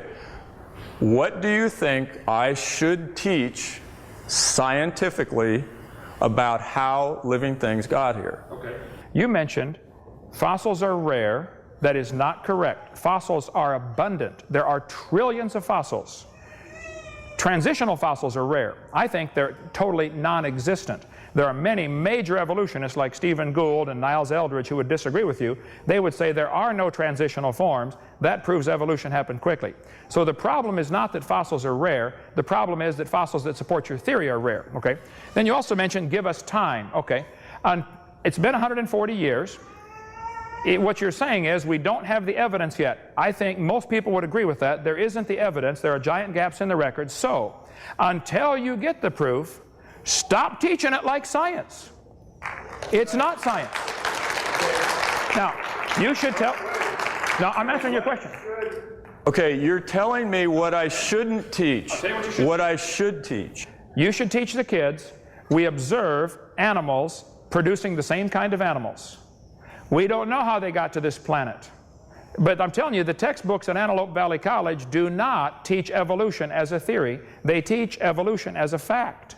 They do, that's true. And it shouldn't be done that way. Stop doing that. So teach kids, dogs produce dogs. Teach the kids, if you teach biology, teach all the muscles, the bones, the nerves, that we're amazingly designed.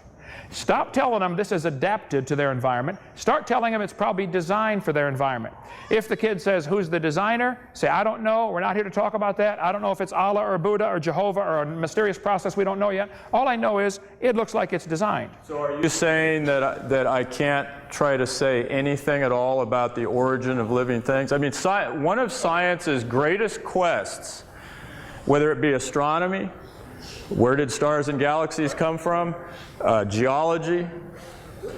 One of science's greatest quests is to explain the origins of things. That's a fascinating question. Right. This stuff's here? How did it get here? You'd have to have concrete in your brain to not wonder that.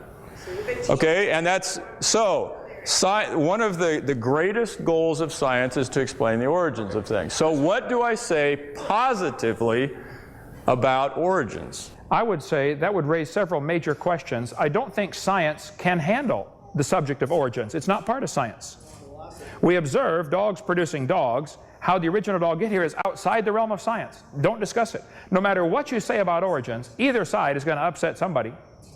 If you talk the creation view, you're going to upset the evolutionist. If you talk the evolution view, you're going to upset the creationist. The subject cannot be discussed in a taxpayer-funded school without alienating somebody. It's unnecessary to biology. You could teach all about the anatomy of frogs and hamsters and humans and whales without ever getting into origins. Why waste time on it? There's so much to learn. If we want students to be good doctors someday, they need to learn the biology. The origins has nothing to do with it. There isn't a doctor on this planet that does surgery on people that his study of origins has anything to do with his surgery on these people. It has nothing to do with it. Okay? So it raises a much bigger question of, should we even have public schools? Because there are, getting into the origin subject, maybe everybody should just go to privately funded schools. The Muslims can teach what they believe, the Catholics can teach what they believe, the Baptists teach what they believe, and then strict competition, the better doctors would win out the jobs. It wouldn't matter. I'm telling you, the subject of evolution is unnecessary, it's counterproductive, it's a waste of time, and it's not science. Why is it included? I think you should simply, kids, I'm going to teach you biology. You probably know an enormous amount of biology about the nervous system, about the circulatory system, the lymphatic system, all the systems of the body. Teach it. Leave the origins out of it. Contrary to what some of my students say, about 85% of what I teach in my general biology course is not evolution. Good. I get accused all the time, oh, Dr. Rainbow, that's all he ever teaches is evolution. That is complete poppycock. You look at my syllabus, I'm teaching them about DNA and RNA and proteins, and That's good. so I do. You asked what I thought you should do. I would leave out the other 15% then and make 100% biology. Just teach biology.